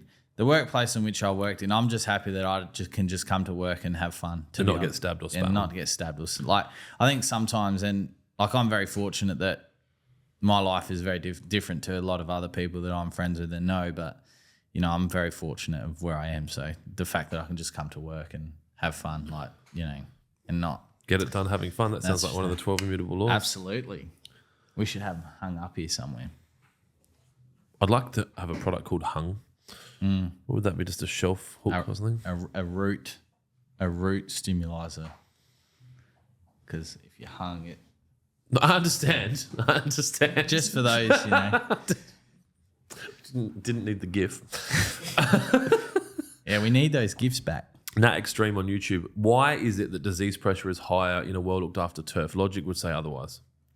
Logic would say otherwise, but unfortunately, logic doesn't always overpower the way. It's just unfortunately the amount of traffic pressure that they're put under. Inputs. Yeah. It just like roads, for example. You can build a good road, but the more traffic, the more trucks, the more use it gets. The better the road, the more people will choose to use. I'm just thinking, like, is it, like, I guess if you've got gut health issues and there's certain things that feed that, right? Like if there's disease, you're actually giving it the best environment to feed it. And I don't know the answer. And look, to be honest, I don't know if you actually know the answer. I can't answer it in a way in which that a professor could go tick. Yeah. But I can answer it in a way that my brain understands. Yep. And I think it's important that we're clear on that because I think sometimes it's okay for us to not know. Yeah. Like golf greens, for example, they're cut at sub 3 mil. That is a ridiculous amount of stress on turf. You know what's funny? I think there's a difference. So there's two sides to this. So we're talking about disease pressure being higher in well looked after turf. You're now describing highly used turf. Now, in some cases, both can be true at once, right? So there'd be good turf, highly used turf, Venn diagram. Yeah. That middle bit, is that where we're getting disease, or is it's do you know what I mean? Like, is it because of the frequency of use or the fact that it's being well looked after? And obviously it could be both. Both, but like if in a perfect world, right? And the world's not perfect, right? So you would do your 2 applications of your disease prevention. All right. So in a perfect world, in golf green, or a fairway, for example, or a T block, or a cricket wicket, I was Adelaide getting Oval, that. whatever, blah blah blah. There's what I consider highly trafficked, well looked after turf. There's also considering factors like when, say, a stadium can water. So, for example, Adelaide Oval can only water at night. Watering at night on a rye surface, which can be influenced by the stadium, that is perfect conditions for disease. Yeah, that's fair.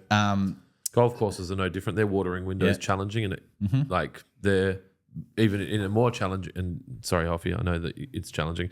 Golf courses have more challenges because there is more people on them all the time. Adelaide Oval has a lot. I mean, that's unfair as well because they've got concerts and shit that I'm not taking into account. But their watering window is different because there's no respite. It's fucking the sun's up. There's golfers. It's just nonstop. Yeah. You all have problems. I acknowledge that, and I'm sorry for comparing you with each other. I'm gonna get fucking texts now.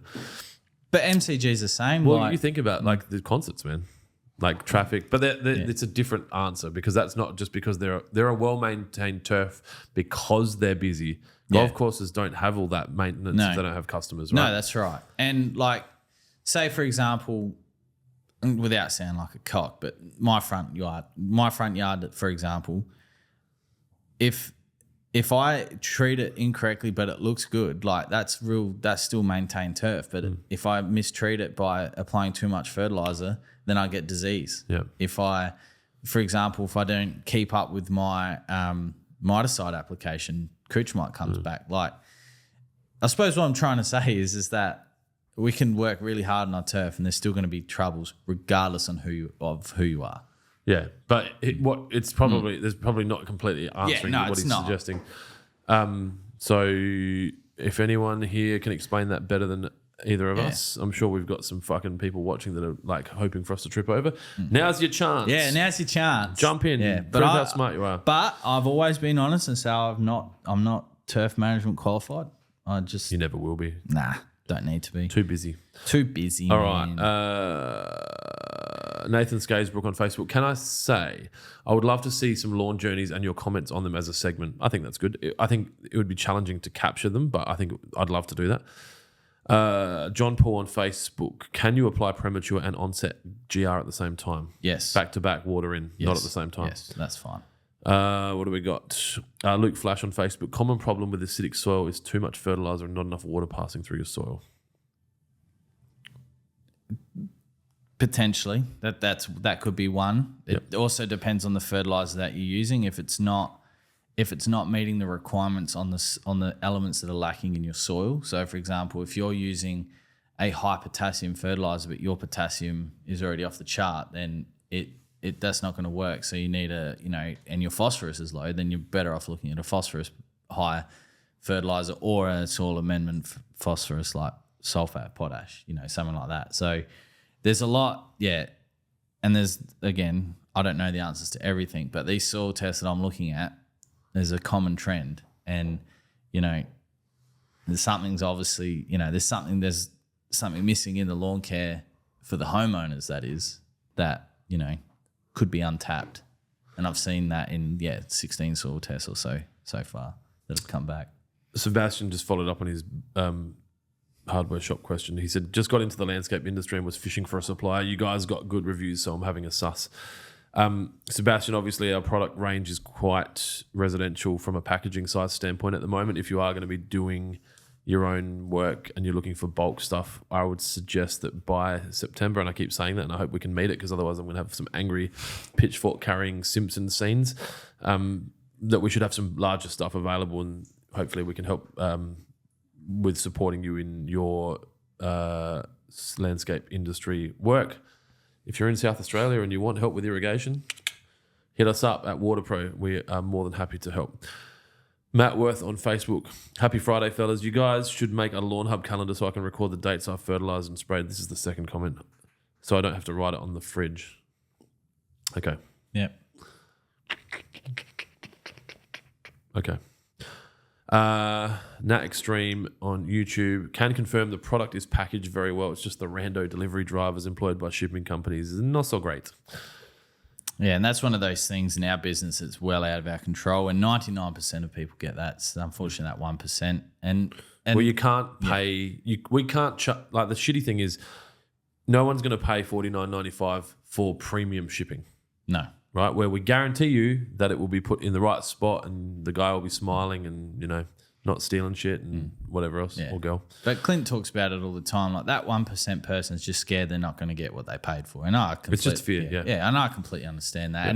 Yeah. And, we've had very, very long emails from customers saying that they're very unhappy with our service because of delivery drivers. And, that's just one of the things that we just can't control physically. But then, if they're missing a product or something got smashed, we send it out. Yep. Like it's I reckon there was a period during the recent floods where we were resending orders, and I'm talking thousands of dollars worth of orders, because they were taking. It was stupid that we couldn't get an understand. Did we fix all of them? Was it Adam, that last one? His was fixed as far as I'm aware. Everything else out of that, I believe, has all been sorted. But what might happen is those orders will then be. He'll get both. Yeah, we'll be spoon fed, and you can keep it. It's so like it's. And it's. I don't see that happening in many other businesses. No, and that's a direct bottom line impact on the business, and we lose the money, and that's just part. And it's all recorded now, so it's a true representation on exactly. Because we're running the business properly. Yeah. Adam on YouTube, the feedback, service, and education on product wouldn't be as on point as you would get from hardware shops. Bearded Sith, I fully agree with Adam's point above. Kira was saying last week that YouTube gets a little bit out of control. There's a fair bit of banter going on in there. I think it's pretty much the same 5 or 8 guys now and girls. Sorry, 94% male. So I'm just making those assumptions. Luke Flash on Facebook. Any ideas how to keep plovers, birds, off my front and back lawns? I'm sick of their eggs. Well, you definitely step on the eggs. And sick of them pecking my front lawn to shreds. Touched on it before. Automatic sprinkler. You could kill them. We don't recommend that, and I'm sure that either would Peter and probably maybe the police. There's probably some laws around it. Irvo, who you might remember from the only episode that he ever participated in as Ask Irvo, he's got to be a guest on this podcast, doesn't he?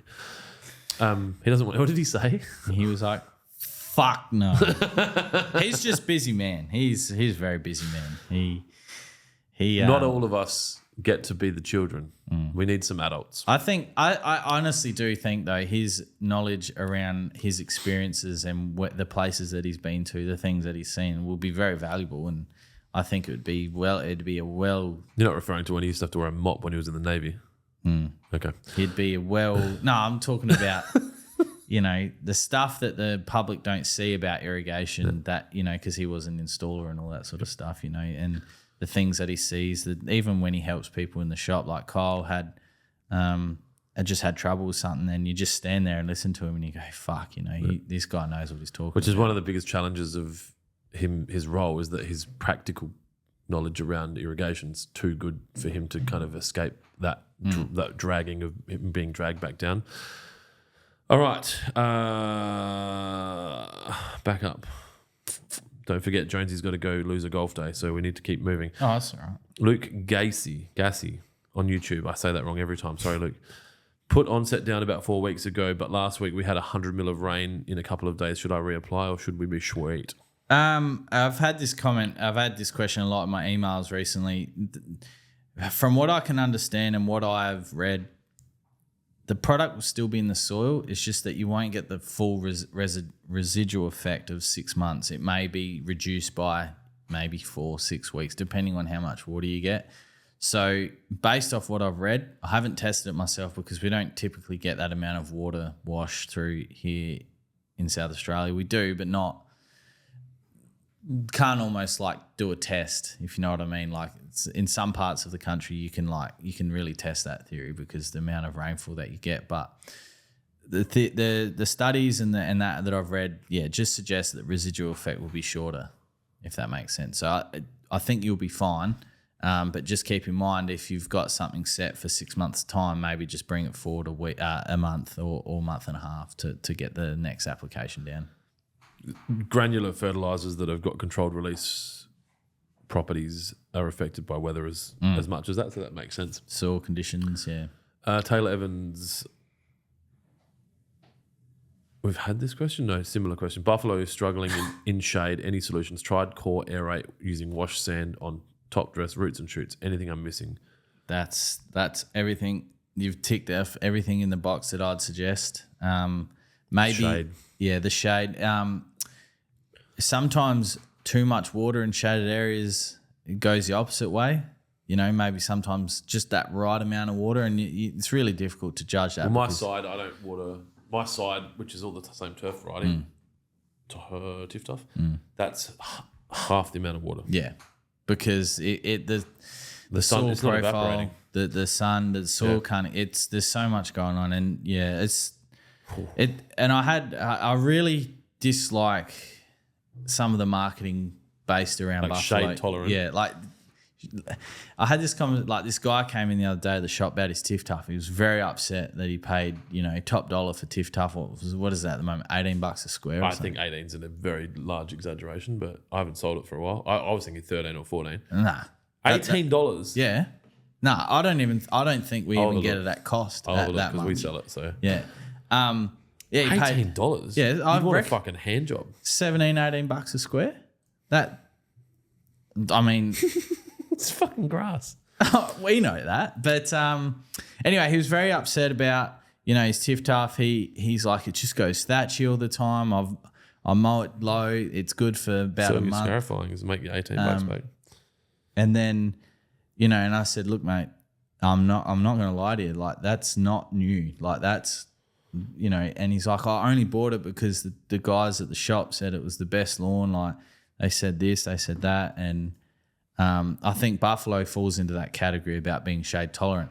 The word shade tolerant means that it might be 5% better than Cooch and shade, but because it's 5% better, it's shade tolerant. And that pisses me off because it's not the right advice for customers. We retail Tiff-Toff for $15.44 plus GST, so that's what, $17. Yeah, $17. Yeah. Keeping in mind, some of that goes to the GST. That's the state government take the GST? Yeah, I think so.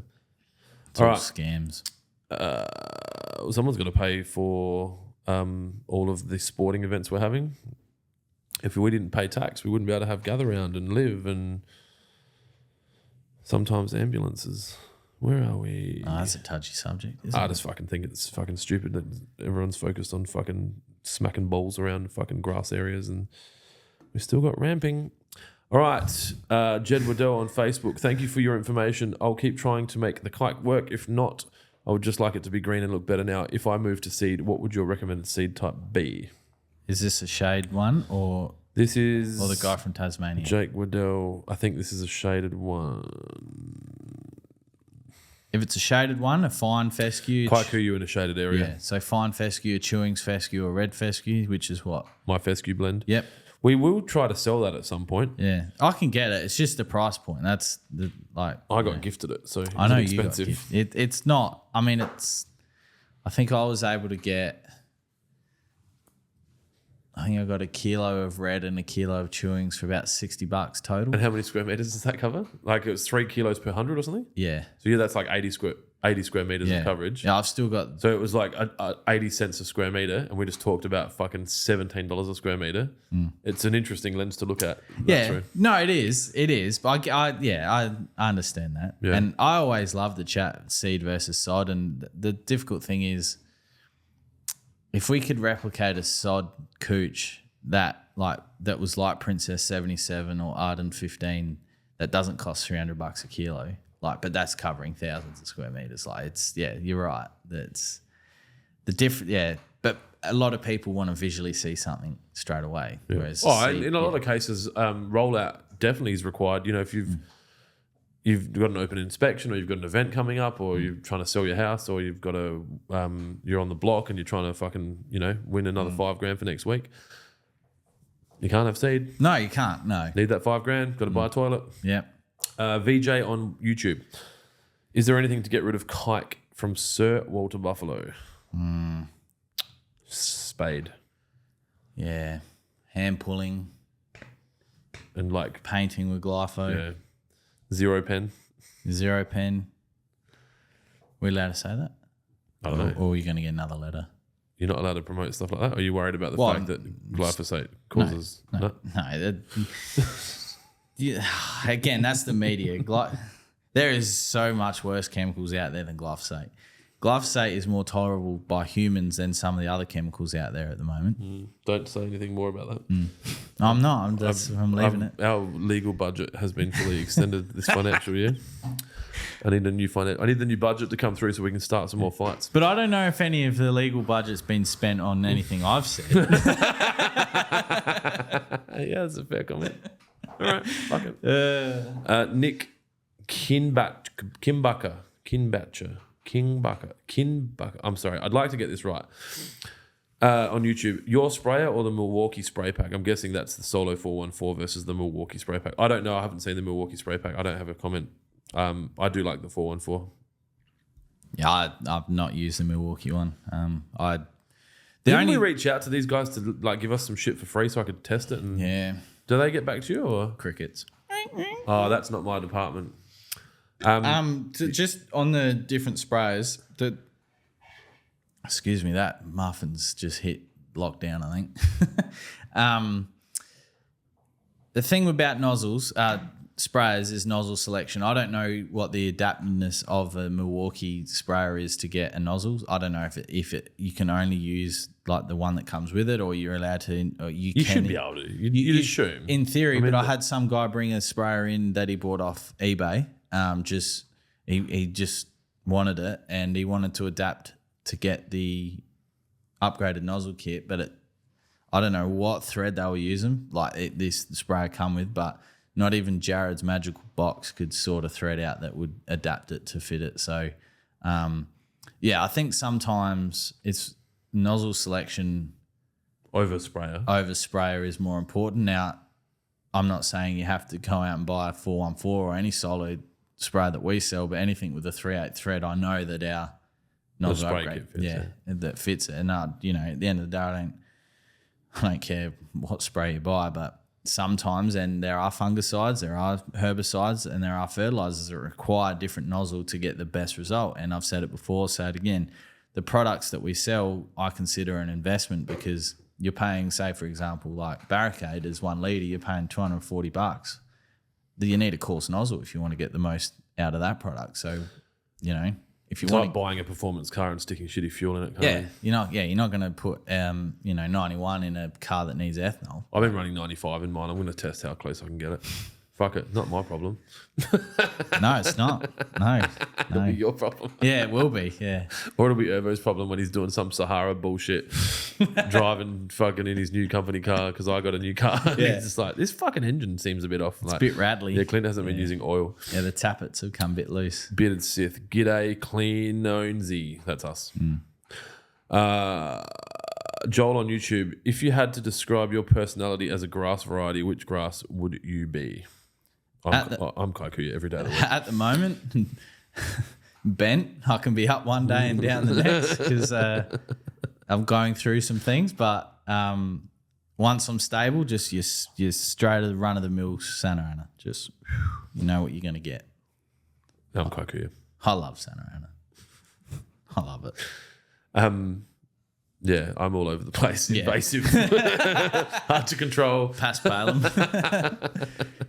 But yeah, that's a good question actually. Well, yeah, we started with I like this question, which is Kira just sprinkling her love on it. We've got about 13 minutes to 12, so I'm going to finish by asking the last questions that are on the screen and no more, and then we're going to choose some prizes. So if you've got a question you haven't posted it, I'm sorry you don't get it answered today, but please stay tuned. We do this every week. I think next week we're at Live, aren't we? No, the week after. Week after. What are we going to do there? We're not going to do a podcast? Oh, we could do it on the Wednesday. We could do it in the... well, no, we're at we Live. could do it in Rowan's office on the Friday. Do you think Rowan would support that? We'll have to ask him. I think he would be. It'd just be his superiors maybe that may Yeah, not. we'll do I it in don't the know. toilet or You might get yelled at again. I was shocked. Shocked? Shuck. Hang on. Are It's like we an oyster. are Shaken, you we at dickhead. Live on Wednesday morning? We're there Thursday, Friday, No. Saturday, Sunday. Thursday's Anzac Day. We're there Thursday. You don't have to be, but we are. Oh yeah, that's fine. Yeah. They're going to do a dawn service, like an impromptu or not impromptu. They're going to do a planned dawn service, but not an Anzac venue. Yeah, that's fine. So we're not there the Wednesday anymore. No, I don't think we were. We were either going to be there for 3 days. Sorry, we're going to be there for 7 days or 4 days. Yeah, okay. We're there for 4 days. Yeah, I can be there on the Thursday morning. That's fine. So it just depends if like Mudge wants to go do the dawn service that he might traditionally do. But as long as there's 2 of us, we're fine. And then if your dad's like, I don't give a fuck, I'm there every day. Mate, Then we're all he good. was this far away from Cam Smith and got to meet Greg Norman. He's I've been holding on to this I was going to talk to you about it later, but I've got you and him a corporate ticket on the Friday. oh shit, yeah. So you can tell him that whenever you want. You can Well, he's off the grog as well because of his heart. So I might just legitimately be a little boy spectator, just enjoying the moment. To be honest. well, that area gets a bit out of control. Well, yeah, especially if Bert Cross is going again, takes his shirt off. Well, you can do with that what you want. You could sell them if you want. Nah. So yeah, I just thought that would be something nice to give back to him for helping us out. Obviously, he doesn't expect anything in return, but All the buckets, the Trojan buckets that you're getting with the stickers on them, that's what he's been doing for the last 4 weeks. he's working for us. Yeah. User 3515 on TikTok. Do you guys ship to New Zealand? Depending on what it is, We can. we can. The freight charge will be custom, so it's not going to be like your $16.95. It's going to be like Might be $30 or something. yeah, depending Or on what it is. 38 New Zealand dollars. If you're after a chemical, we just need to make sure that it's allowed in your country. There are some things we sell that aren't allowed in your country, and there's things that you sell that aren't allowed in our country as well. So, it'd be custom, but absolutely, yeah. Very happy to look at that. Email adam@lawnhub.com.au and we can answer that question, price you up on freight if you would like to buy that stuff. WaterPro, which is one of our other businesses, ships to New Zealand regularly. Don't tell the local irrigation Yeah, I distributors. was going to say, it still baffles me that the amount of money that bloke Bearded spends. Sith, thoughts on the best small petrol cylinder mower? 14 inches. Yeah. I thought that was funnier than anyone else did. I was just look. I've only ever had Scott Bonners and Rovers, so I'm always going to go back to what I know. If you can find a decent, unit for a decent price that doesn't have still this almost said it, but the C tax on it. I spoke to I believe him to be the owner or a very senior person at Stanford when I bought my last mower about a month ago. And I said to him, why don't you have the Cox mowers here? And I said, you've only got Bush Ranger and the green one. Massport. And he's like, these two brands give us better after-sales support than any other companies. Yeah, well. That's why we choose to have these here. Yep. And so I have a Bush Ranger and I have a Massport and I have a Scott Bonner. My father-in-law has a Cox. He's very happy with that mower. He's not a massive lawns. He's got like smaller than yours out the front and twice the size of that out the back kind of thing. He rates that. He likes it. I guess from a cost standpoint, I would happily put the Massport and the Bush Ranger on the same tier as far as quality. Service. I mean, I had a Bush Ranger issue and they fixed it. And I don't even consider that it was a warranty issue. The guard fell into the blade and they just gave me a new one. So that's my answer. I haven't had anything to do with the other cheaper. Was it Super Swift? Yeah, no, I've not used it. I saw Allmake had a bunch of mowers that come in. They were Protea, weren't they? They must, They had a fuckload, like 8 or 10. Protea must have sorted out their issues then. But they were like, this is limited time. So I think they're a lot more expensive per inch. So if you're looking for the cheapest, I'd look at the Massport, based on the recommendations from a mower shop. So the Massport or the Bush Ranger, but also I don't want to talk negatively about the after sales support around the other brands because I don't really know. No. So, no. But, I think the biggest thing is maintenance on those things. They require a hell of a lot more maintenance than a standard rotary mower. Maintenance? Yeah, maintenance on a cylinder mower. I don't know that. No, sorry. That's gone over my head what you just did. Because I thought I said a word wrong and I was like, no, I'm still ticking up here, but I think I said maintenance right. But yeah, if you keep on top of the maintenance, especially on older Scott Bonners, like their parts are a lot older. Like Dad's mower's older than me. The parts on are older than me. They just require more touching, feeling, tinkering. And I might just drop it off to Daryl over winter and he can fix it and I'll come back and we have a new 20-inch Scott Bonner and we go from there. But yeah. Mr. Mumbles on YouTube. I've put down bow and arrow and a couple of weeks later NSFW. The clover yellows but doesn't die. Time for a fire? ? I mean, Menina? Yep. Menina talked about fires and weeds and it's not always the best way. It might encourage it. Yeah, it might encourage it. So plus, do you guys sell nozzles for Sylvan sprayers? Yeah, see, I don't know what a Sylvan head is. I don't know. I mean, if it's 3/8, yes. If it's not, we should find out. Then we can just update the description and say this fits this, this fits this. I might make a note about that. Yeah, I'll just go into the shop and the green shop and just undo the boxes. Yeah, that fits. Nah. We'll go in like this too, so you know exactly what's going on. It's all right, man. We've got protection. Adam on YouTube, rough timestamp on solo wands being back in stock so I can order a sprayer and a wand at the same time. The brass one, and this is not us, but the stock on that is sporadic as like we'll order say 20 and then 20 will come in. Sometimes we order 10 and none come in for two or three weeks. When we introduced them to the Lawnhub website, they were out of stock in Australia for 4 months, and I put that down to us selling them. And I'm like, that was the only thing because it's funny because we talk about this all the time. If we do something on our website or we introduce something, there's certain websites that then copy. So oh fuck! Did you see the ad I shared with you this morning? Yeah.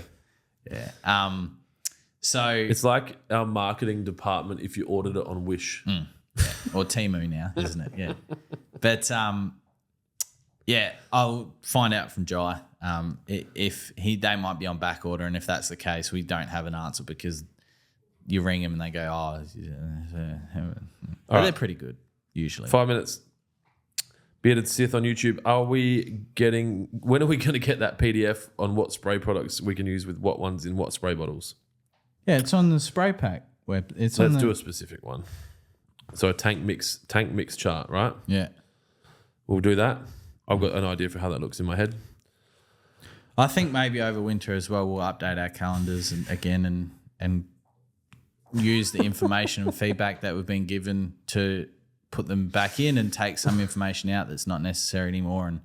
And so, Kira, if you're listening, we got work to do this I'm getting winter. laughing emojis from her continuously.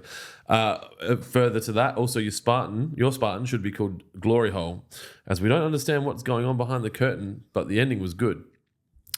Can probably name it Happy Ending or Blue Balls, as the weeds don't get to come out. You could call that closet. Where are we? Chad's on YouTube. Ideally, how often should you be watering buffalo and cooch lawns? Also, I have a patchy buffalo. What's your best course of action? We've covered the patchiness recently. Obviously, it's really dependent on why it's patchy. If it's sun, that's a problem that you're probably not going to be able to overcome. If it's amendments, then it's something that you can overcome. You could use a soil test. It's likely that it's patchy from shade in a lot of cases. So many variables. Send some photos through to adam@lawnhub.com.au and he'll have a look at it. With regards to irrigation, it's really important for all of us to stop thinking about how long we should water for and start thinking about how much water we should put out, because not all applications of water are created equally. It's a good rule of thumb to apply 25 mil of water a week and then adjust, as we talked about earlier, based on your area, the season, evaporation, shade, demands, all that kind of thing. 25 mil of water is 25 litres per square metre per week, which you can reverse engineer. And if you go to Water Pro's channel, there's a lot of stuff about that. If that's not enough of an answer, I'll do another talk about irrigation next week, but I did one 3 or 4 weeks ago, so you can go back and find it. While we were talking today, I'm thinking of a better way for us to clip the answers to these questions, and I think we could actually post each question's answer as a video. I'll talk to Dylan about that later. Hey Kira, say thanks to Adam for opening my email. My package arrived today without me knowing. That was from Natextree on YouTube. Where are we? On the water as well, I know we're on time constraints. Not your time, not my time. Yeah, that's fine. I got nowhere to be. Yeah, that's fine. And it's so important to understand, but it is quite difficult to comprehend for people that don't understand that if you had a set of MP rotators and you have a proper system, and depending on the situation, you might need to water for, say, 4 hours a week, right? That doesn't necessarily mean that the amount of water coming out in 4 hours is like you had the tap open for 4 hours, if that makes sense. It's not. Yeah. In most irrigation system designs, it's the same as you having the tap open at 80% for 4 hours. Yeah. Because we obviously designed to an adjusted maximum, but you might only need 4 sprinklers, and it could be like the tap being open 10% for 4 hours. Yeah. I did a really good explanation of this in a Water Pro training session and talked about how to calculate the application rate using a garden hose and just working out your litres per hour and all that. I don't want to go into it now because of time, but we can talk about it at another session if you want, or I can try and find a video. I think it'd be very beneficial, because that was the biggest thing for me when I put in my irrigation system, was trying to figure out, well, I don't understand how watering for an hour versus 20 minutes with a dome sprinkler is not the same. Yeah. It's like, but then obviously you look into it and you figure out why. All right, we'll do something on that. Maybe that can be my first irrigation module. Luke Flash on Facebook. Do you boys at Lawnhub do granular fertilizer / weed and feed, as your brand is all foliar? I live in Queensland and I feel I have more benefits from granular over foliar products, i.e. products last longer due to weather and environment. All right. So the first viral pack that we did was a weed and feed, a professional weed and feed, a concentrated weed and feed. The weed was liquid and the feed was granular. As far as I know, and the reason why is because of the way that it works, you can't get a granular weed because the way the product works is it has to be applied to the leaf. And so if you throw out a granular weed killer, it's going into the soil, whereas most of these weeds need contact on the actual leaf. So the only way we could do that would be to supply you with a granular raw product that you mixed with a liquid and then sprayed it onto your thing, which defeats the whole purpose of what we're trying to achieve, and it obviously causes issues, and it probably doesn't even exist. So the closest you're going to get to a granular weed and feed product is what's on the thing here that you might not be able to see depending on what camera's pointing at it. Is that this one here? Which is a granular fertilizer, which we recommend you put out prior to the weed, which is so the Trojan goes out 10 days later. Once you've got weeds and grass actively growing, then you apply NSFW, which is a foliar application. It needs to dry on the leaf, kills broadleafs and other broadleaf weeds and other weeds, and hopefully makes your father-in-law stop talking about you behind your back. There are granular weddings. herbicides, except the application is vastly different and they require a lot more. There's a lot more steps to having an efficient granular granular herbicide versus just spraying it on the leaf and leaving it. Like for time and for ease, herbicides, liquid all every day of the week. Get that contact versus the root up. Yeah. Anyway. All right, prize packs. Yes, I like the question in the beginning about, and we spent a bit of time on it. He had about 4 or 5 questions in one. Nathan Bryce Tasker on Facebook, which with granular products, how do they absorb into plants' roots? Yep, that was one that Kira even stuck a fucking star on. So congratulations, Nathan Bryce Tasker on Facebook. You have won a spray pack. Because he was new to lawn care, wasn't he? He was. He doesn't have a sprayer, but he will have the products. It's a spray pack. Tell you what, Nathan, what we're going to do is you can choose between us sending you a spray pack, or we'll find a sprayer, which is an equivalent value or close to it, without us being dickish. It probably won't be the 414, but maybe a smaller sprayer, like the 406 or whatever the fuck it's called, or a handheld one. 406. And then you can start spraying liquids. I've also got twins, dude, so I fucking resonate with what 8-month-old twins is like. And no one will actually say this because everyone's soft, but if you think having a kid a year apart from another kid is like having twins, then you don't know what it's like having twins. And Nathan, you will be copying a lot of that. So we'll hook you up with a sprayer or a spray pack, whatever the fuck you want. Message us through. Or a combination of products to meet the same value, whatever. What is it, $100, $110, 100, whatever. They'll work it out. So message us. The Instagram one was... Best question on Instagram was, please hold. Come on, guys. You guys are hanging to find out what's going on here. What is this? Where is the question? I don't know what I'm doing. Fairy ring, jumpsuits. You have a look at that. I can't find any that jump out. And I'll find one on YouTube.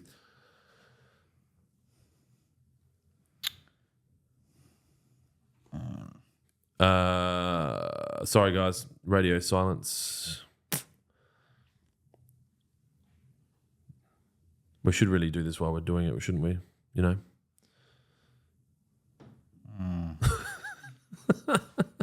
I like Adam's question on YouTube about what's the go with Clint's keychain. Shows that he's a keen listener. Yes, it does. Are you good with that? Yep. All right, Adam on YouTube. If you haven't already won a prize in the last 10 podcasts, then congratulations. You just won a spray pack.